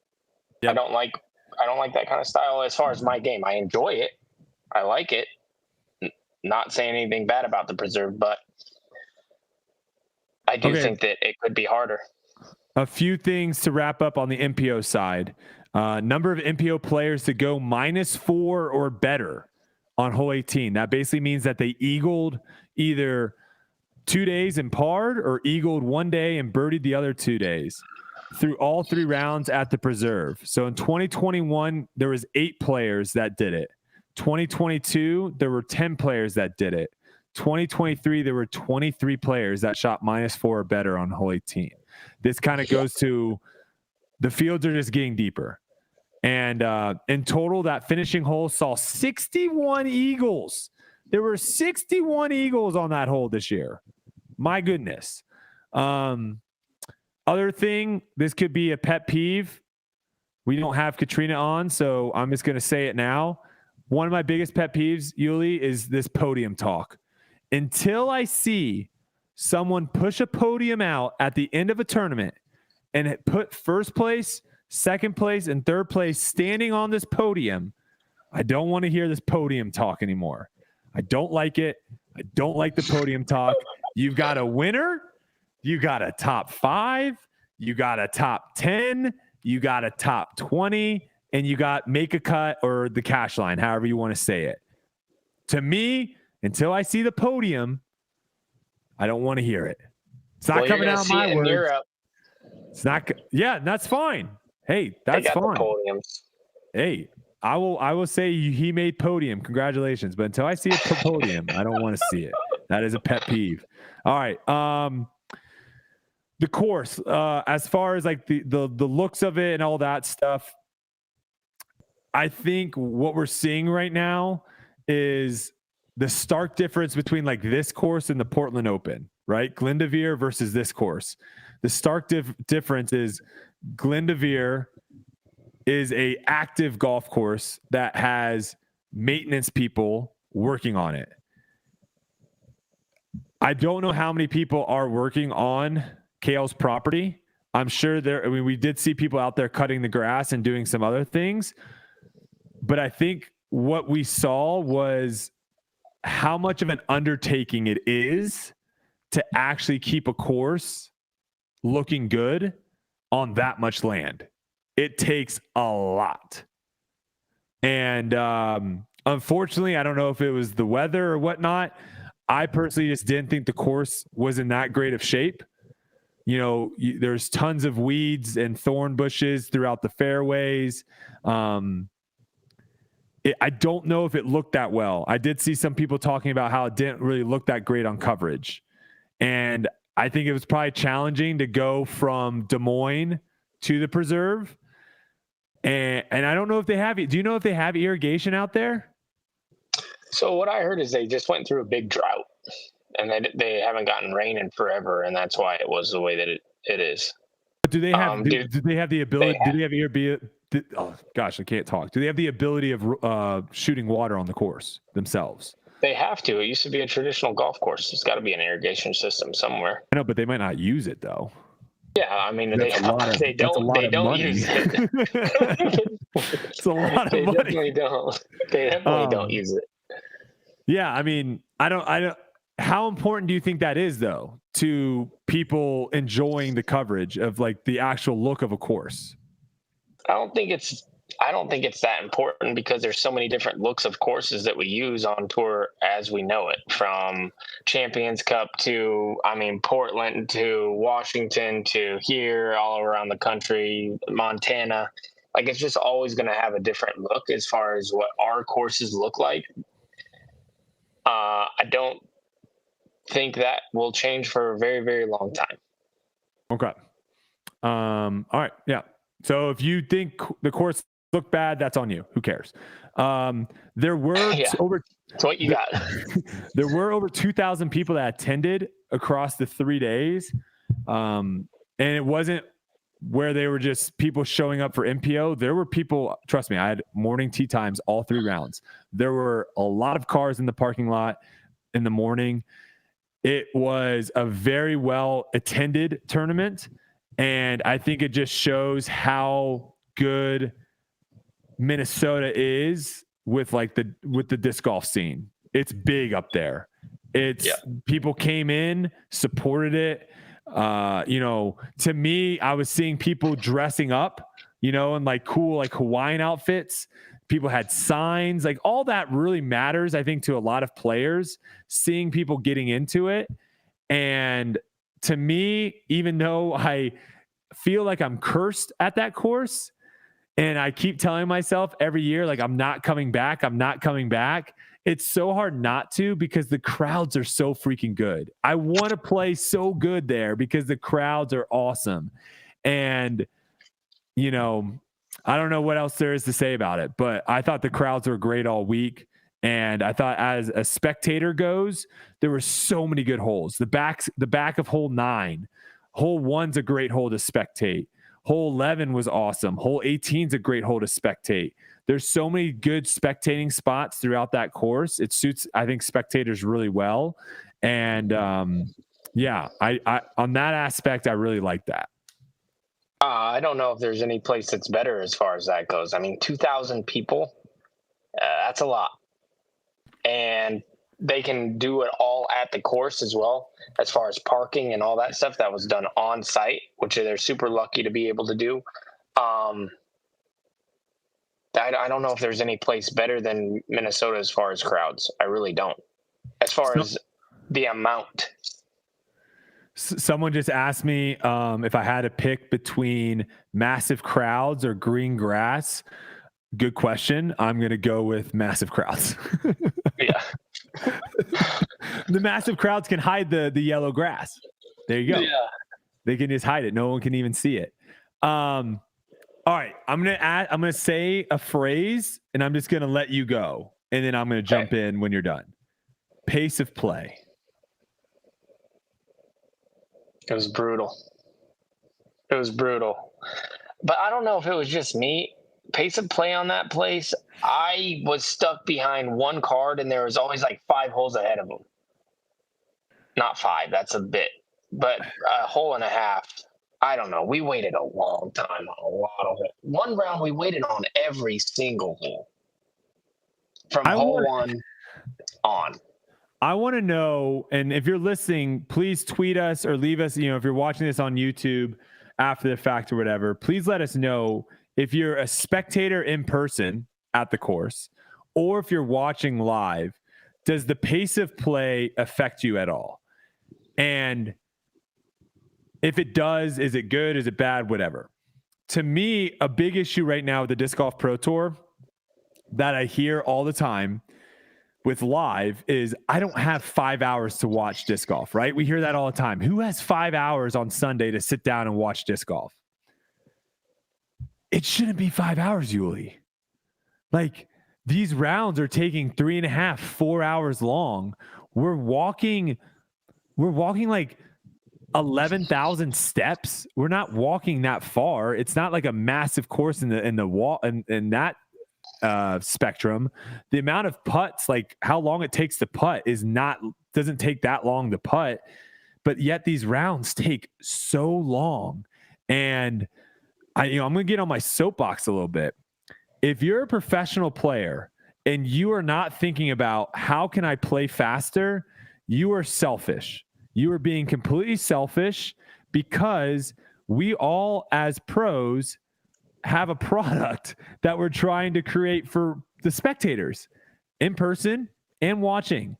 And if we're doing stuff, whether it's not being quick about scores on the tee pads, or if it's lackadaisically walking down fairways, if all these things are happening to make these rounds way longer than they actually should be, you're being selfish when you're like, I'm just focusing on my game. I don't want to do anything outside of that. To me, we should all be trying to figure out how to play faster, because if we can make the rounds go by faster and be like, hey, you want to watch lead card finish the back 9, right? Because a lot of people are just going to tune into the back 9. You can watch them play in an hour and 15 minutes and you're done. That would be incredible. Yeah. The one thing I hear from everybody is they go, once you go up there and you ask them, hey, what's taking so long? Like, what the heck? They're always like, hey, it's not our fault. We just took double bogeys as a card. And it's like, listen, I can take a double bogey faster than a person can par a lot of the time. Like, it doesn't take that long.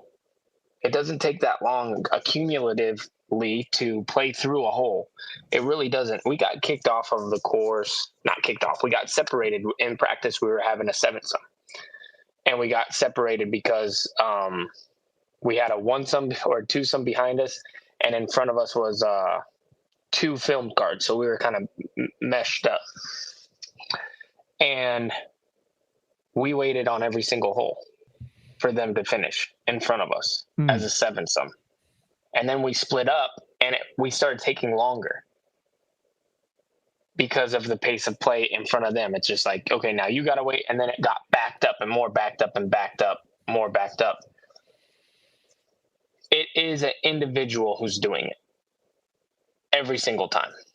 Like, if you think about if you think about, like, I don't know how exactly it works or if I'm off with this, but if somebody's taking 30 seconds, he's pushing the next guy back as well. And if that guy takes a little bit longer, like it's a traffic jam. One guy way ahead created the whole long traffic jam, right? Do you think it's that? Because I don't actually think it's people taking more than 30 seconds to throw their shot. I think it's all the in-between stuff. I think that is actually what's adding a lot of time. And that's stuff that I think is like easily fixable. Because I don't want people to get up to their disc and have to like rush. I think that's going to be a bad product. But I think people are walking slow. I think people are like hanging around the tee pad and like talking for 15 or 30 seconds every time before they do scores. I've been on these cards where I'm just like, what is going on? Why are we sitting here? What's happening? And no one likes slow play. So like if anyone's like in the chat right now being like, you guys complaining, who likes slow play? Right. Please go out to your next disc golf course, and before every shot, before you can walk up to your disc, please sit there for 30 seconds and just wait and see how fun that is. No one likes that. And we're just trying to figure out ways to make the product faster. And I think, Uli, the easiest way is we get a Marshall, get them in a golf cart, and then just drive around. And if they're like, hey, there's a gap between you and the cart in front of you, you guys need to close that gap. That's all you have to do. Right? Yeah. Or we could have threesomes. That'd be sweet. See, that's a hot take, right? For this, threesomes in every group except for lead and chase card and like feature cards first day. Everyone playing threesomes. And then you have foursomes for the cards on film. And in that way it kind of speeds through, because you're right. Four people playing like a wooded course, the chances of like some person not like shanking it into the woods and, taking forever is very, very, very slow. So, all right, that's just me. And again, I don't know why people are getting so upset in the chat about this. My thought on it is like, I'm trying to make a product that's more digestible and easier to watch. And then people, I mean, it's weird because people are complaining that they don't have time to watch 5 hours, and then they get upset when me and you talk about pace of play. So I don't know how to really solve those people. Maybe they just are upset about everything. All right, we'll move forward. FPO. Let's quickly go over what went down in FPO. My knees are starting to get a little sore in this position. I will have a chair next week, but I also will be in Europe next week, so it'll be a little bit different. We'll be coming live from Norway. All right, FPO. Katrina Allen, round 1, ties the course record, shoots 10 under par, carding only 1 bogey throughout the round. Really good start for her. She also ends up going wire to wire and never really gets challenged other than in the final round. There was a little bit of a push from Kristen Tatar, who then quickly kind of gave it right back. But Katrina Allen takes it down. She was second tee to green in the field, first in park percentage at 20%, second in C1 and reg at 48%, and first in birdie percentage at 46%. I don't know if this has to have been her longest gap between wins on tour. She hasn't won since the first event of the season, Trouble in Vegas. Not Trouble in Vegas. That was the ultimate. Trouble in Vegas is the ultimate Frisbee tournament I used to play. Wow. Dude, that is what. I haven't said that in so many years. It is Las Vegas Challenge. She won that earlier. Shout out to all my ultimate Frisbee peeps listening to this right now. That was a throwback. Trouble in Vegas, man. Good times. But yeah, Katrina Allen, just super solid performance all week, going wire to wire, taking it down. And like we mentioned too, a lot of stuff going on, right? It wasn't just let me just go out there and play willy-nilly. No one's paying attention to me. She probably had a lot more eyeballs on her this week than she has in the past. So yeah, impressive, right? Oh, no doubt. I mean, coming kind of out of nowhere too. She took a weekend off from our last tournament. She didn't play Des Moines, and so we didn't see her there. I'm pretty positive. And like you said, a lot of events in a row without a win, and so maybe that weekend off kind of rejuvenated her. And then I think that she's always played pretty good at this tournament, though. She's won the Majestic a few times. This is where she's from. Okay. And so I'm sure the crowd was a little bit on her side and stuff and had a little jolt of energy. But, yeah, very impressive. Yeah. And then you have Kristen Tatar coming in second place, just behind Katrina Allen. This is the stat, Uli. You ready? Because this is what you've been saying the whole time, man. I'm going to set you up here. Kristen Tatar is now 0-17 when trailing by 3+ strokes heading into the final round. Now, I mean, how many other people can we pick that stat for? Like 3+ strokes? Like, that's a lot of strokes going into the final round. So I don't know, like, what do you, I'll let you go in your soapbox. Go ahead. All right. So if you give Ricky, let's put Ricky, okay, in that same spot. He's probably going to win a bunch, right? Best player in the world if he's up by 3 shots. What if Ricky's down by 3 shots? How many times does he come back? Does he come back any of the times being out of the 17? I mean, we've had a lot of people. Yeah, I mean, we had a lot of people on Chase Card win this year. So it's a yes. Yeah, it's an absolute You're probably yes. right. Okay, you're probably right. If Macbeth is doing the same thing, is he going to be able to come back ever if he's on the lead card 3 back? Mm-hmm. Yes. If Gannon, he's already done it. We know that's a yes. Calvin, yes. Kristen Tatar, no. All right. Well, there you have it. Kristen, if you're listening, this is a challenge by Uli to. I mean, I've been saying it the whole time. I know. I want to see it happen. I'm a big Tatar fan. But if you ask me every single week, and that's my only knock. Yeah. I mean, to be fair, you have been consistent every week. You've been saying the same thing. She's great when she's a front runner. As soon as she gets, behind a little bit, she tends to fall off, and you've been right. So there's that. I know some people might be saying, well, she wasn't leading going into Waco. I believe she was 2 back in that scenario. And then my argument with that is she was back, but she didn't even know she won. Yeah. She didn't even know the putt was for the win. At least that's what she says. She did say that. Yeah. To finish out your top 10, you have Holland Hanley in 3rd, Missy Gannon tying Kat Merch and Ella Hansen in 4th, Paige Pierce and Haley King in 7th, Valerie Mandujano, sneaky top 10.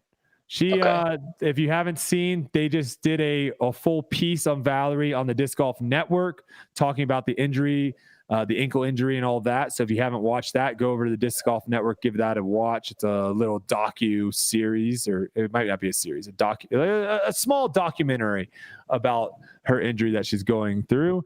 And then you have Jennifer Allen finishing out the top 10 of FPO. There you have it. Let me see. Silas, how are we doing with our guest? I think they might be. We got the new system today, Uli, where we have like a separate room so Silas can pull them in at any moment. Okay, sweet. I'm hearing that he is almost ready to go. So this was something that I definitely, we had Paige Pierce on. Paige, I wouldn't say is like the again, I hate like putting words into people's mouths, but Paige did have some things to say about pro Natalie playing in FPO, but also brought up some issues about being like, well, yeah, maybe that is an advantage that I haven't really talked about. We haven't really had anyone yet come on the show to like share their opinions on why they are pro Natalie Ryan playing in FPO. We had, and I posted on Twitter and Instagram, seeing if anyone is welcome. And obviously we've talked about it on here many times about, hey, if you are an FPO player, because I think it'd be best to have an FPO player come on and talk about it. We would love to have you on and have a discussion. Haven't gotten anyone to come back and say they were interested in coming on, but we did get Neptune Discs, who is Natalie Ryan's disc manufacturer sponsor. They did reach out saying that one of the owners, I believe, or someone that's affiliated with Neptune Disc would love to come on and kind of share where they are. Now, obviously, they support Natalie Ryan financially with a sponsorship. I'm assuming they also probably support her playing in FPO as well. So definitely interested in having them come on and kind of give us a little bit more insight on what's going on with them. And I think, Silas, we are good to go. So without further ado, we will bring on our guests now. I believe this is Taylor joining us now on Tour Life. Taylor, are you with us? How's it going, man? I'm here. Yeah. It's going well. How are you? Doing well. Appreciate you coming on and talking with us. I guess if you want to just kind of give your affiliation or like what you kind of do with Neptune Disc right now, to kind of let everyone in on who you are and who you work for.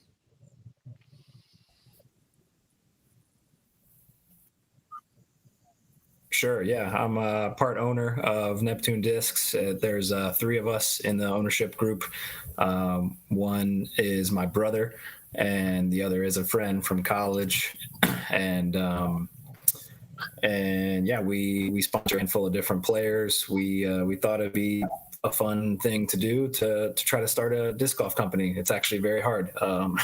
Yeah. But you know, we're figuring it out. We're close to having some discs out in the market. We got a pre-order live right now, and expect to get some discs out in the market in August. So things are finally coming together a little bit. Are you guys trying to manufacture discs like in-house yourself?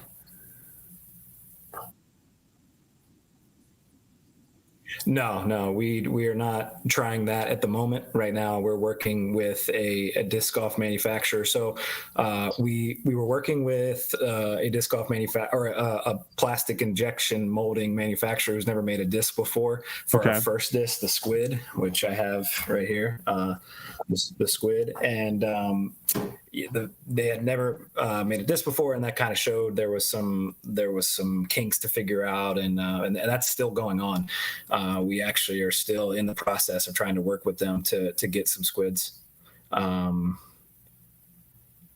sorry. I don't know if my connection's bad. I see it looks like you're saying something, but I don't hear anything. No, we can hear you. You're good. We haven't said anything. Okay, gotcha. Okay, I guess my thing must be really delayed. Anyway, so so that was for the Squid.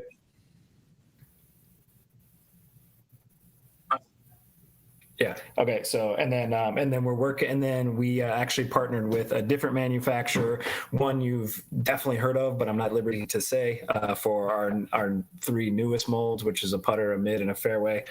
Here's one of them right here, the Splash. This is our putter. So yeah, so we're partnered with a existing disc golf manufacturer now, and we're expecting to have those in August. Okay, great. Okay, so question I have is, what were the talks with your guys' company about initially reaching out? And did you reach out to Natalie initially, or did Natalie reach out to you guys about the sponsorship?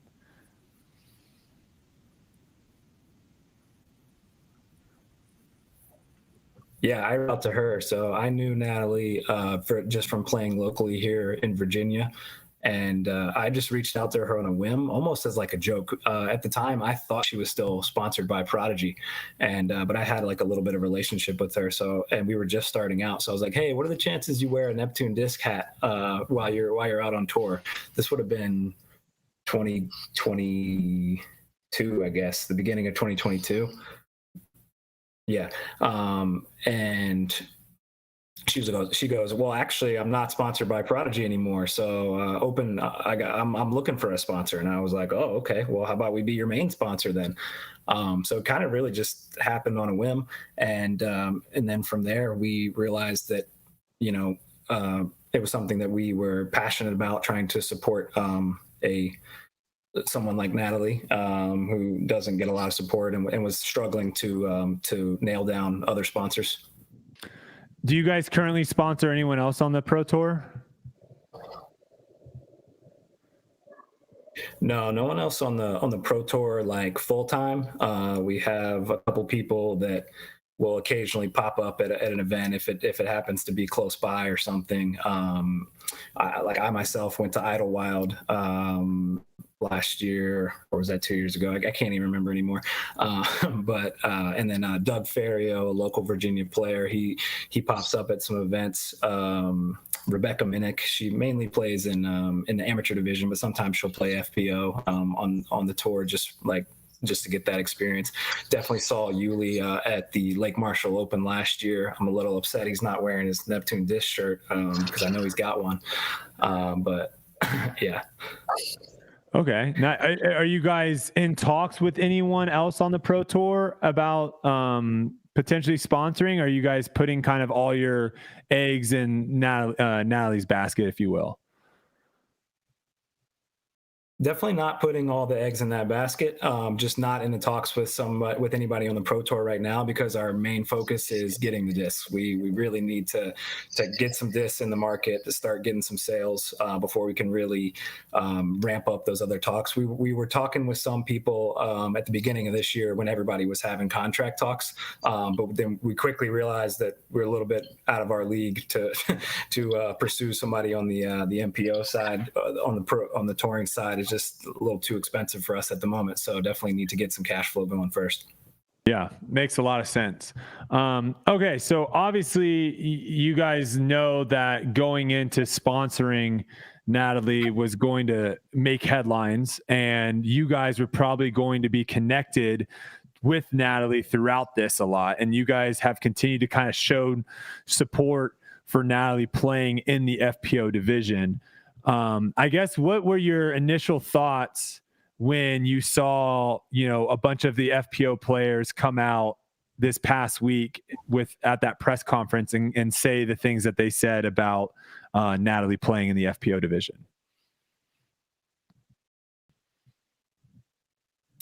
So I'll just first give a disclaimer that I've been a little disconnected from the disc golf world for the past couple weeks and months, because I was my wife just gave birth to our child 1 week ago.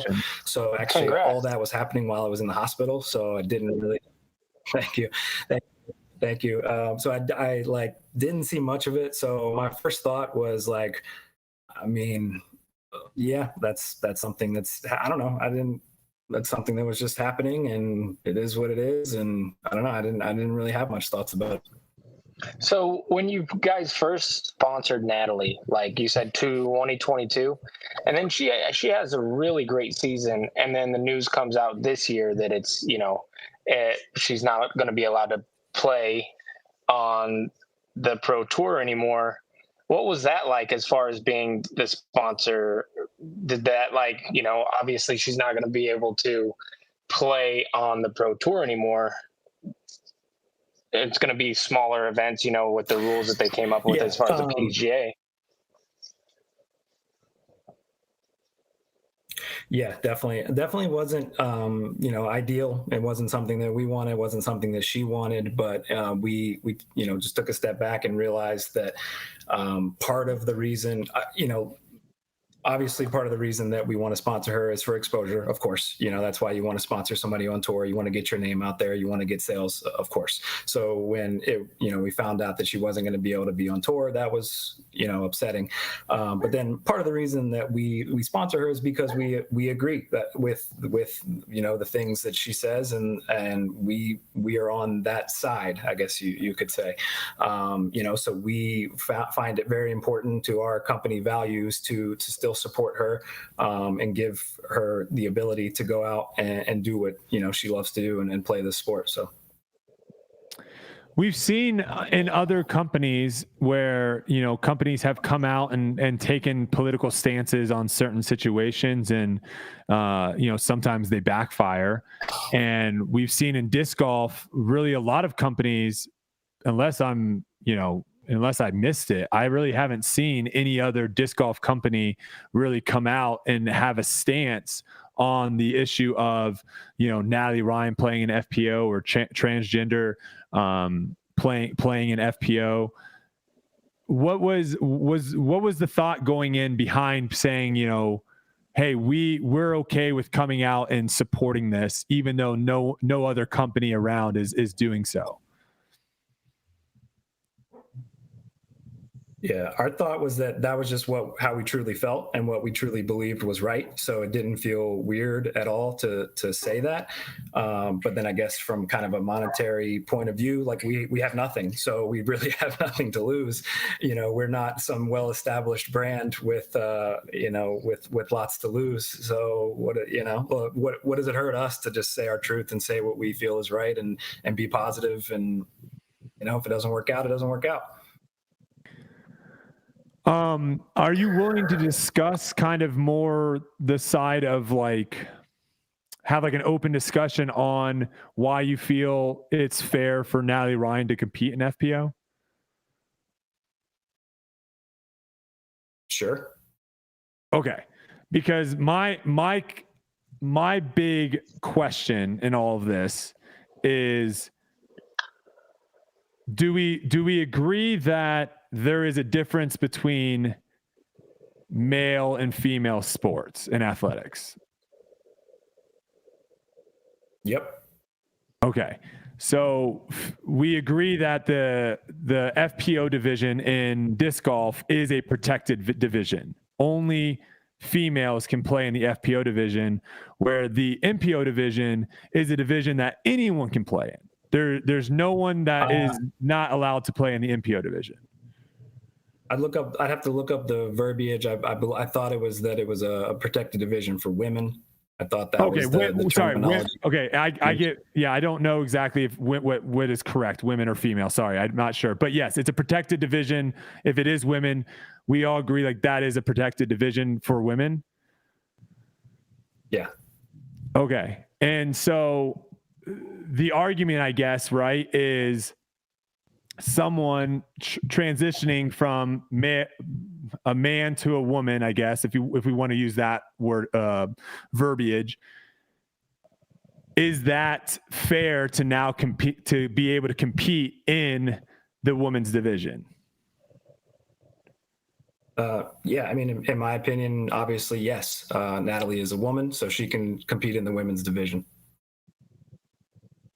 So the other question I have too is, I've kind of brushed up on some studies, obviously having this conversation, you get people on both sides of Twitter sending you studies, and the studies things is tough because I think a lot of times people will create a study to get results that they want to see. And maybe that's conspiracy theory Brodie coming out here. But I guess my question too is I do understand that there are, disadvantages that happen when you take medicine to transition. I don't want to speak on the actual verbiage of what the medication's called and all that. But I have seen studies that do show performance in athletics does decrease when you do take some of this medication. However, other things don't decrease. Right. I saw some study that talked about push-ups, and I believe it was push-ups and pull-ups. I believe it was. They went after taking the medication for a certain amount of time, that difference changed to almost nothing, but the speed of running 1.5 miles, or I think it was 1.25 miles, whatever it was, that speed there was still an advantage being a male versus a female, or a man versus a woman. That didn't change. And I think what a lot of people get confused, or not confused, but they don't really understand the other side's argument is there are certain things that going through puberty, bone length, bone strength, all these different things, having the testosterone in your body for a certain amount of time, that doesn't really change over the course of however many years taking this medicine. Is that something that you just view as not an advantage, a big enough advantage, I guess, if you will, to make a difference in playing in the FPO division?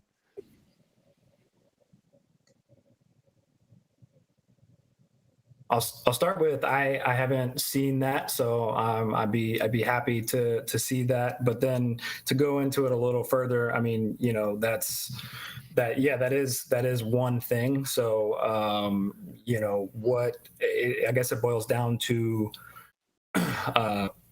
what advantages are we talking about? Everybody has advantages in certain aspects. There's the advantages and disadvantages. Natalie has a huge disadvantage in the fact that she constantly has death threats every single day and has to deal with that mental thing. And we all know disc golf's a very mental game. You know, and no other woman on the tour has to deal with that I'm aware of. Maybe there's some, but I think Katrina Allen probably got her fair share of hers out in the live stream. So there are some women for sure that are also possibly getting, well, I don't think it's not possible.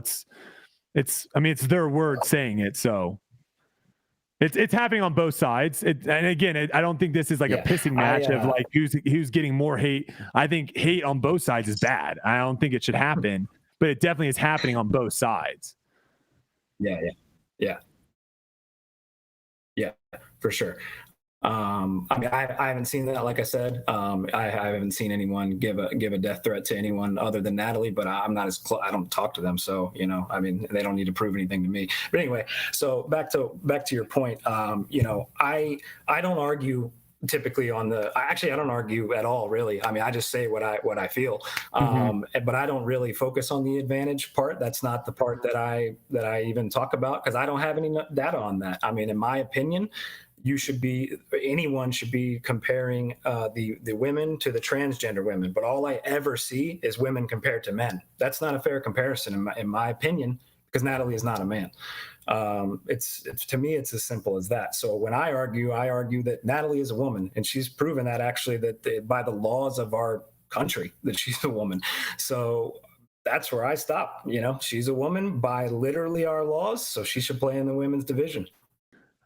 I think this is where me and Uli had actually a really good conversation about what you just talked about.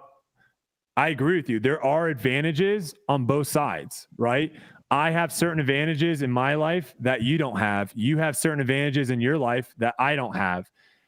And for whatever reason, at one point in time in society, we all decided that in the majority of sports, because combat, I think what me and Uli talked about was like combat sports, like where you're hand-to-hand combat sports. And I'm trying to think what else it was, Uli, that like weight divisions come into play where you can actually physically like do harm to one another, like weight divisions come in. But outside of that, at some point in time, we all decided that there needs to be a split between boys and girls, men and women, males and females in athletics. And we haven't really gone to the next level, which me and Uli would be totally fine having that conversation, because Uli proposed, or I don't know who proposed it, but we were talking about like the basketball, about if you're a really good shooter and you have really good handles, but you're 5'8", you're not playing in the NBA. You might have better handles and can shoot better than anyone in the NBA. You're not playing in the NBA. And is that fair?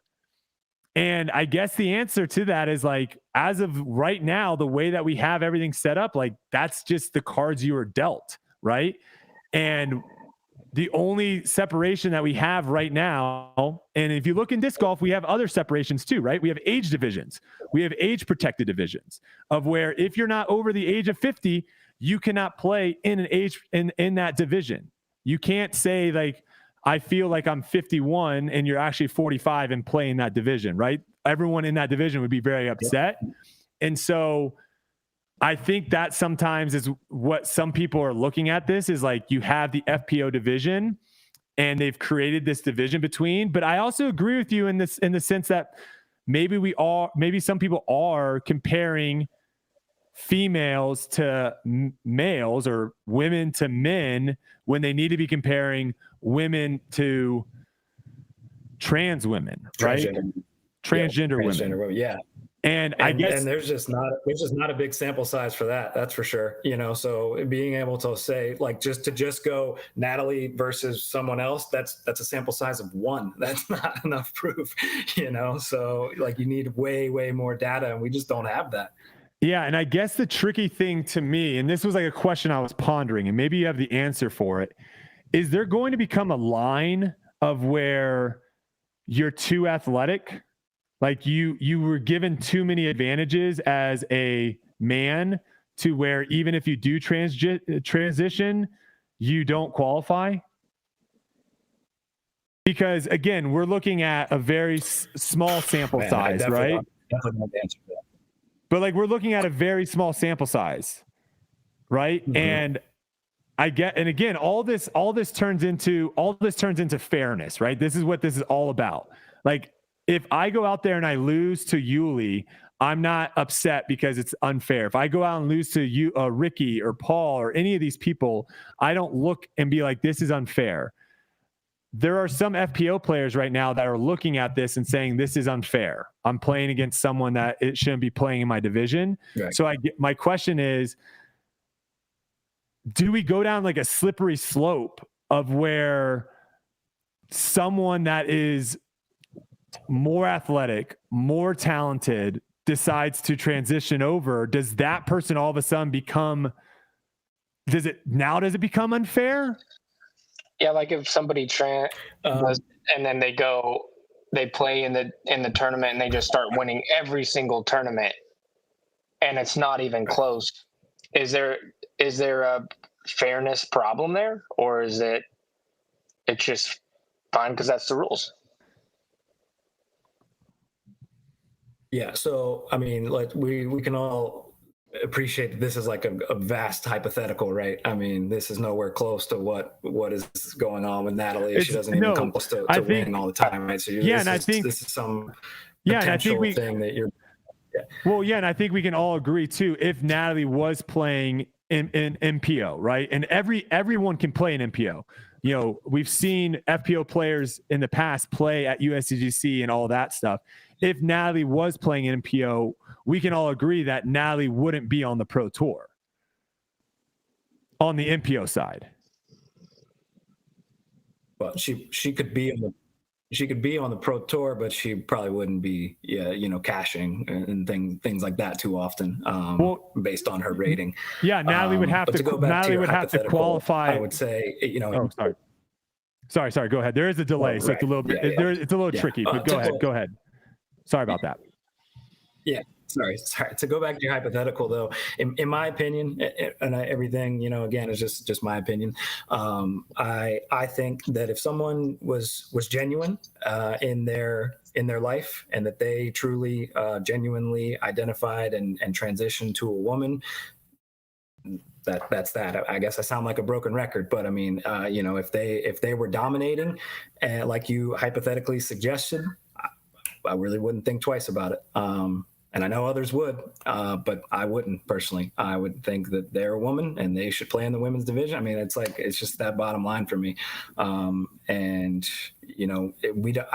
my opinion, I don't have enough data about anyone to know what is the real reason why they're dominating or why they're winning or why they did one thing at one moment. I don't know. I have no idea. So that's what I think about that hypothetical. Yeah, no, the one thing I will just like throw out there, and again, I think some people, I don't know, but we did like the distance contest. I don't know if you ended up watching that. GK Pro put it out. It wasn't a distance contest. It was a hole-in-one contest. And no, I didn't. Like when you see like some of the top MPO players throw versus some of the top FPO players throw, it doesn't take a trained eye to see the difference in the two. And that's where I'm at right now, is like, I will never argue that an FPO player, like the top FPO players, have the same physical advantages as the top MPO players. Because you look at any sport and it just, testosterone does crazy things to your body.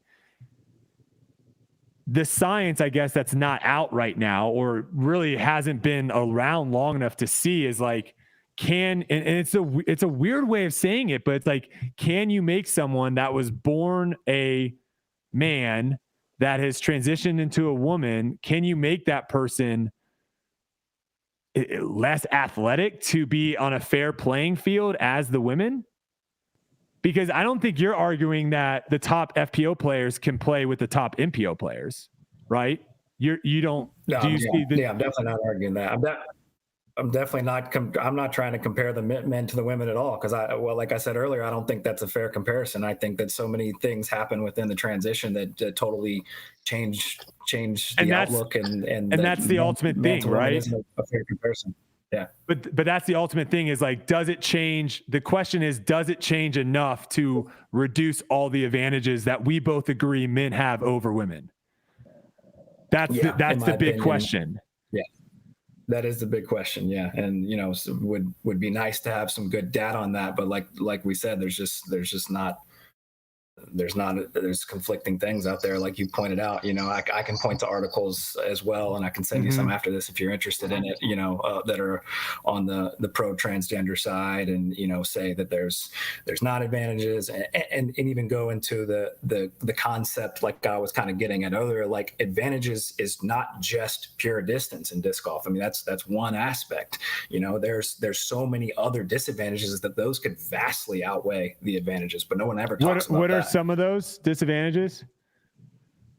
The mental, like I said, I mean, the mental aspect. Disc golf is an extremely mental game. So, having to deal with things that Natalie has to deal with day in and day out is an enormous mental disadvantage.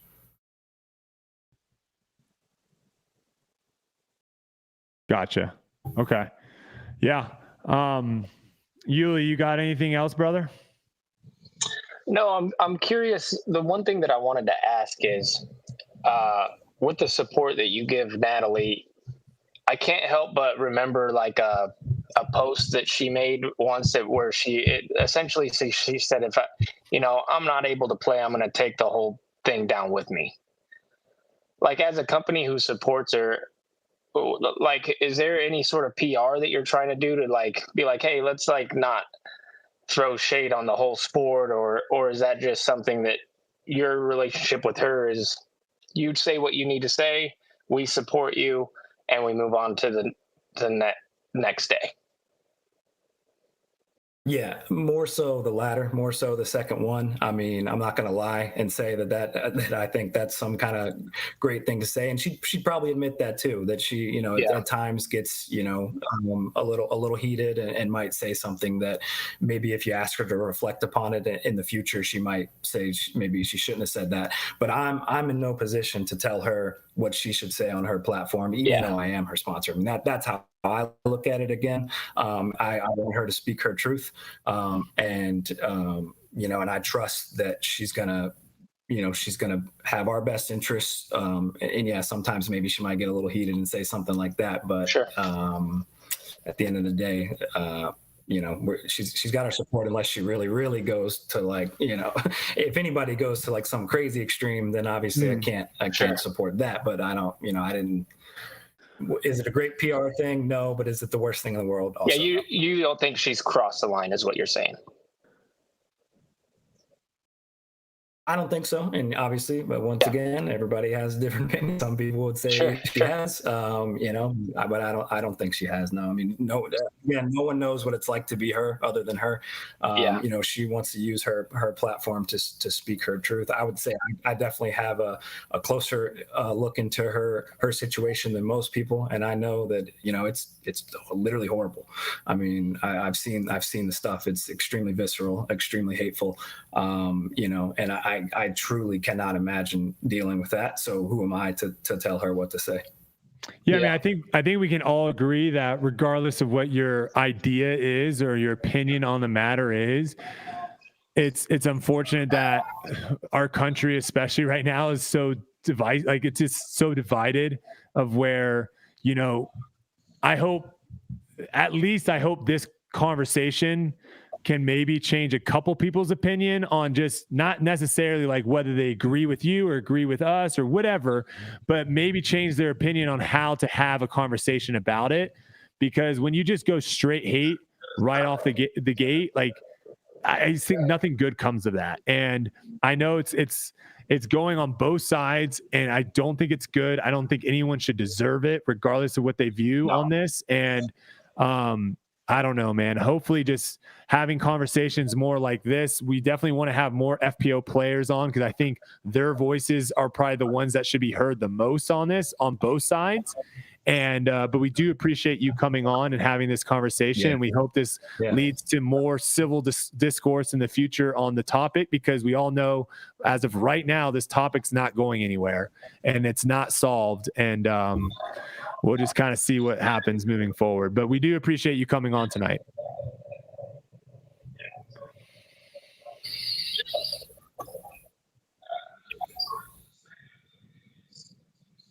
I lost you there at the end. Oh, sorry. I was just saying we appreciate you taking the time to come on tonight. And okay, I appreciate you having me on. Honestly, I'll come on anytime. Oh, go ahead, Uli. No, I was just gonna say I love the name of your discs. The Squid and the Splash. Spot on, man. Which one? Okay. Cool. So you should get on and neptunedisc.com and put in a little pre-order. I won't tell Discraft. All right. Well, we appreciate it. Thanks so much, man. Have a wonderful night. All right. That is Taylor from Neptune Discs. Hey, appreciate him coming on too. I mean, it is not a super easy. Obviously, too, like having that kind of conversation and having that delay probably also was super frantic. That was probably not super easy at all. So really appreciate him being able to, I don't know if that delay's on our end or on his end, but appreciate him coming on and having that discussion. And it's just something that's not going to go away. You know, I think maybe some people wish it did. It's just not going to go away for the longest time. It seems like it keeps coming up. And I don't know. I thought it was interesting to hear some of the things. I don't obviously agree with everything that he said. And I don't know, man. It's a weird one too, because it's like, you know, you can definitely always have that argument of like, well, we don't have the science. The science isn't out yet. And then what if the science comes out and it doesn't say what you want it to say? Then you can have the argument of like, well, that's not a good study. And to me, it always just goes back to like, we've created these protected divisions for a reason, because out of fairness. And it just always comes down to, let's try to make it as fair as possible for those people that are in that division. That doesn't mean everyone should be able to be a professional disc golfer. I think that's also, dang it, I wish I could have said that, because I don't think that's what fair is. I think if you were dealt bad cards, sucks. You can't be a professional disc golfer. Having a place to play professional disc golf is not something that everyone gets the opportunity to, regardless of skin color, age, sex, whatever. So I don't know. Did you see were you going to mention the post that the DGPT made in regards to like the lawsuits and stuff? I don't know if do you know what they said? I don't know. I might've saw it. I want to pull it up. Yeah, go ahead and pull that up.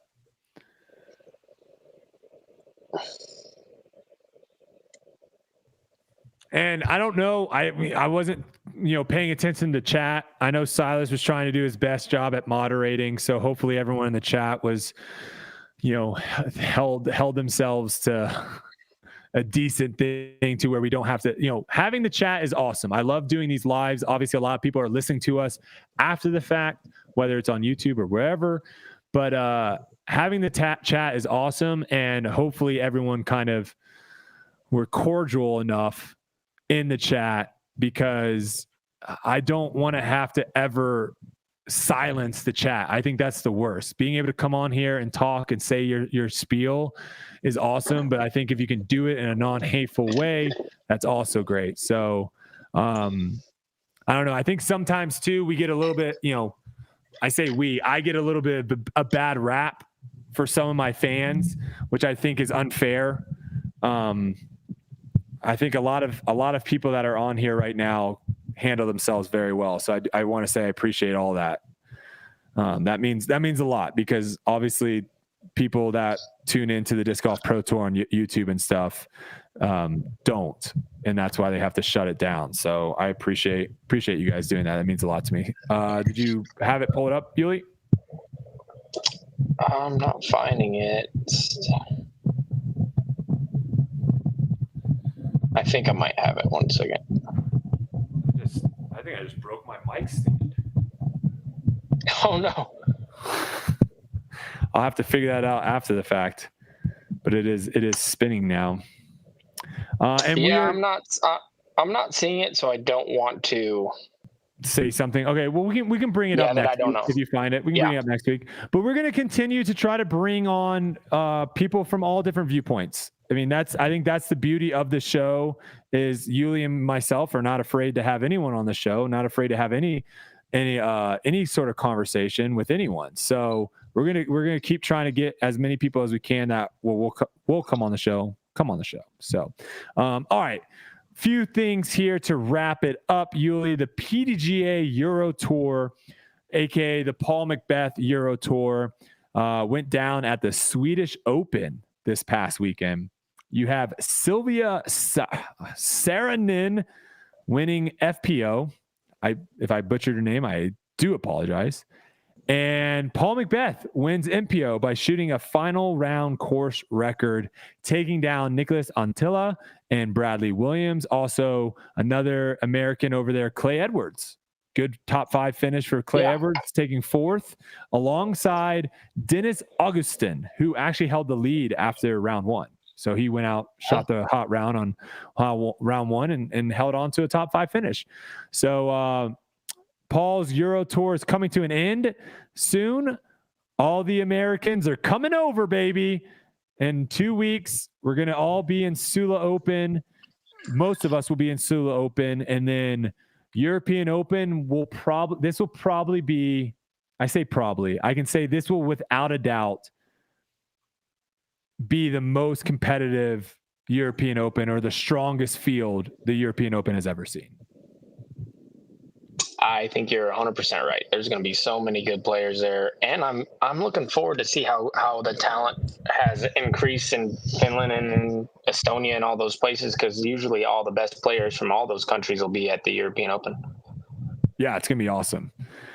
Okie dokie. Grip locked. I don't know if this is going to be a common thing, but it might be a new segment of where I listen to Grip Locked and I take the most absurd thing I hear from Hunter or Trevor on Grip Locked and we discuss it.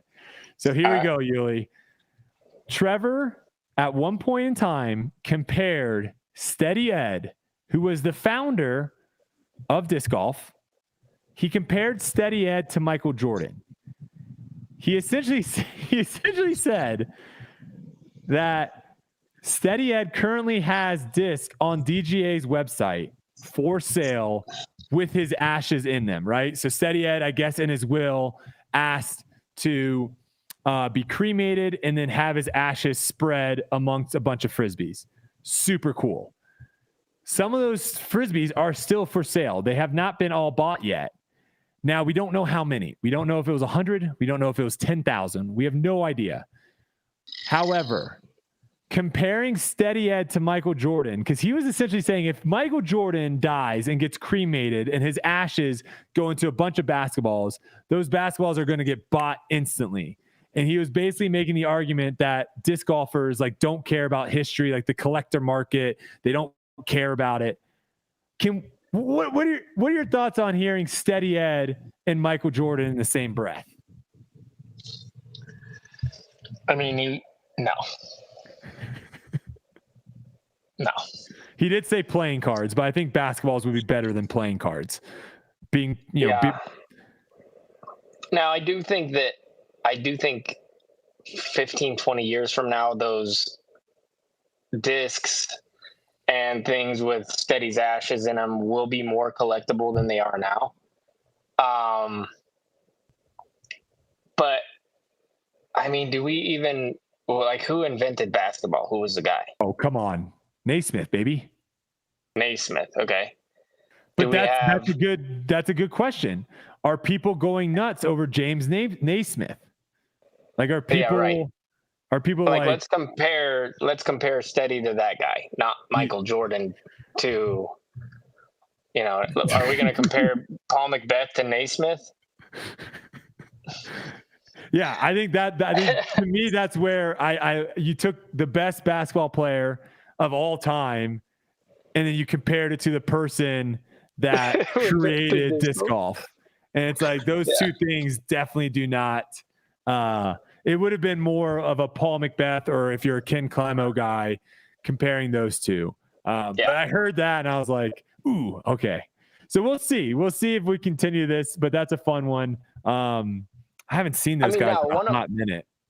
One of my best collectible discs that I have is a Steady Ed Blowfly that was signed by him. I mean, I love that thing. Yeah. The thing's awesome. Having Steady's autograph on something, I think that, when I'm 70 years old is going to be so cool. It's hard to compare like someone that invented a sport to someone that just arguably changed the sport. Right. Two different things. So if any pros are listening to this and you want to cremate yourself and put your ashes in discs, let us know. We'll throw out a feeler on what the demand of that is. All right, we have a few listener questions that you guys submitted, and then we'll wrap the show up. This is a good one. Ante High Band really missed tournaments with multiple courses. A logistical nightmare, I'm sure, but do you see more tournaments slimming down? We've seen a lot of that this year. We don't really go to that many tournaments anymore that play multiple courses. What are your thoughts on that? Yeah. I like one course as long as it's good. We play a couple a year that have two courses as long as they really, they complement each other. Then I'm fine with it. Otherwise, leave the other one out. One good one's good with me. I think, too, to solve this issue, because I think the issue that he's trying to get at is, like, we see the same course, 4 people playing it the next day and the next day. This is different tee pads. This is different pin locations. Those things change it, right? You have a backhand into the green on hole 1. Now all of a sudden you have a forehand into the green on hole 1. We don't have to go to a completely different venue. We can just kind of modify certain things. We have a drivable par 4 one day. We have a non-drivable long par 4 the other day. That could help. All right. We've got next question is from Woolery. Golly, how do you say that? I'm going to say Nate Woolery. That's a hard last name. Thoughts on limiting the amount of discs pros can carry in their bags for competition down to something like 10? Also, what if 10 speeds and up were only allowed to be thrown off the tee bags? I don't like the second part, but I don't hate the first part. What are your thoughts, Uli? Do we need a bag limit? I think that would be interesting if we just had 10 discs total. Because what if you lose a couple in a Wawa and then you're like, what do I even do? I think that would be pretty cool. I think, like, thinking about just preserve the course we just played, what am I taking out of my bag, right? Like, what am I saying? Oh, I don't need this. And then all of a sudden you're going to see now people having to get a little more creative with certain discs. Could be interesting versus having a specific disc that players can just throw the same way as all their other shots and it flies differently. Could be interesting.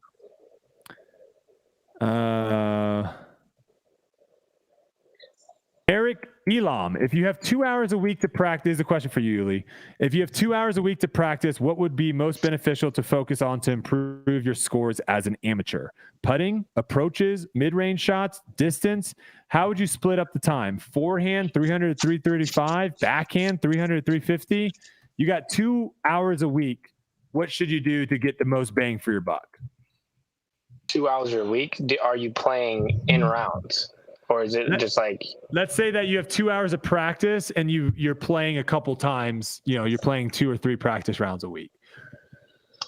Well, whatever you're bad at, you have to figure out where you're losing your strokes, and then that's exactly what you would practice for 2 hours. Like, whatever your weak spot is for that week, you need to practice that for 2 hours, all of it, 100% of the time for that. And then the next week you reevaluate, and maybe something else is linking, you practice that. But if you only have 2 hours a week, when you're practicing, you're always working on something that you're not doing well. because it doesn't take a long time. Like right now, I'm not struggling with putting. I can go outside, throw 5 putts. It's warmed up. I know I still got it. Don't need to practice it again. Yeah, we hate practicing stuff that we're not good at, but ultimately that is the best way of getting better faster. All right, last one from our boy Jonathan White.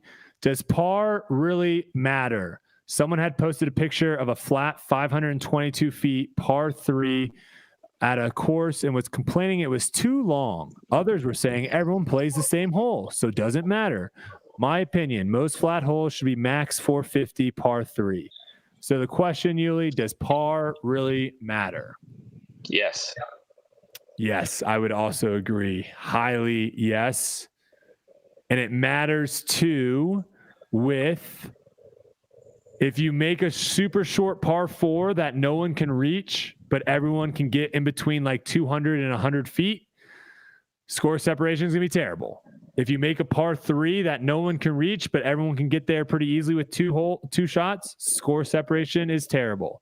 So it's like the par matters, but also the actual design of the design of the hole matters, right? Mm-hmm. So those two things, put them together, put a bow on it. All right, let's get to our picks, Uli. This has been a long episode.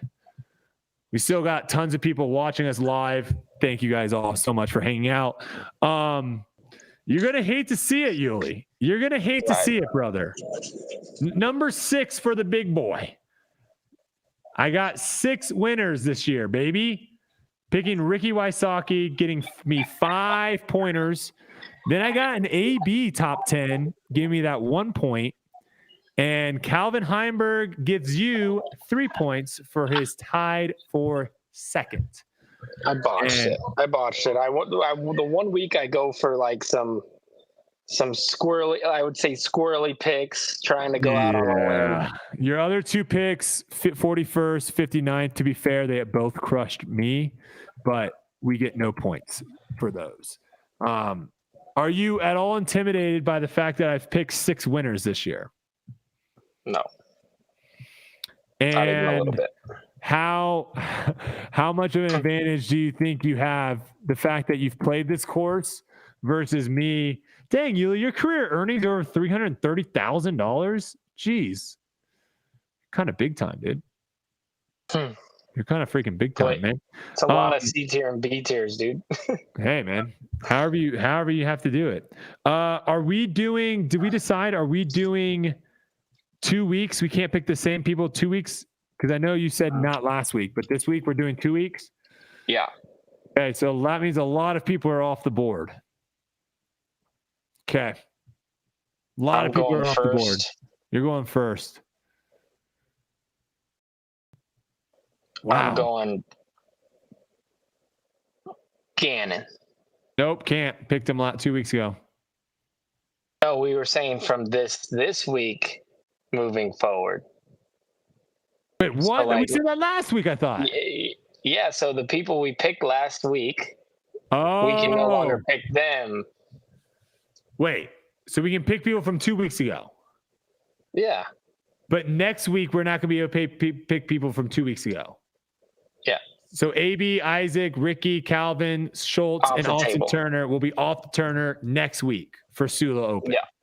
Mm-hmm. Okay. All right. I feel like you're still kind of playing me here a little bit because I feel like you said that last week, but I will allow it.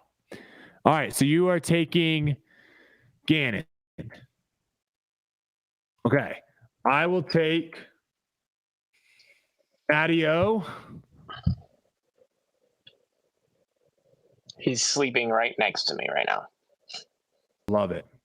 I'll take Matty O and give me, you know what? Give me the Prez. Give me Andrew Prez now. He just came off a great tournament last week. He's getting people fired up on Twitter about his score separation tweet. He's fiery. He's ready to go. Give me Prez. All right, you get Prez. I'm gonna take. You got 2 picks now. Cole Redolin. Okay, good pick. Ooh, risky business. Don't know if this guy's gonna play or not. Ooh, yeah, there are a couple people that are kind of risky business here. I'm gonna go Chris Clemens. Dang it! Wait, you don't think he's gonna play? No, he is gonna play, Oh, and he's gonna be on my team. Yeah, he's a freaking Kansas City boy. Yeah. You know what? Give me.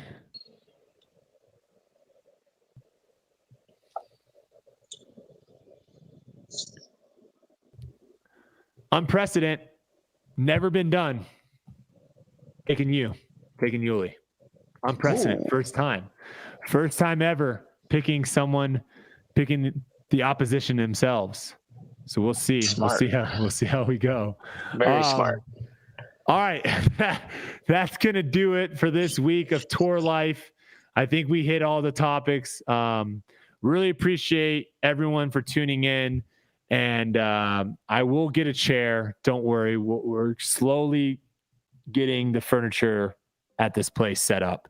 But other than that, Uli, do you have anything else? No, I don't, man. Good episode. Hey, man, let's all love each other. How about that? That's a good way to end it, man. Let's all send love to one another, and everyone send good luck to Uli too, because he is now in my picks, and I need a top 10 out of him. So shoot some love to Uli on Instagram or Twitter, and everyone let's spread some love, man. We don't all have to agree on everything, but let's just spread some love. There's so much hate in this world already. Let's just spread some love and keep moving forward, I guess. So without further ado, we'll see you guys all next week. Thanks so much for tuning in. We appreciate it.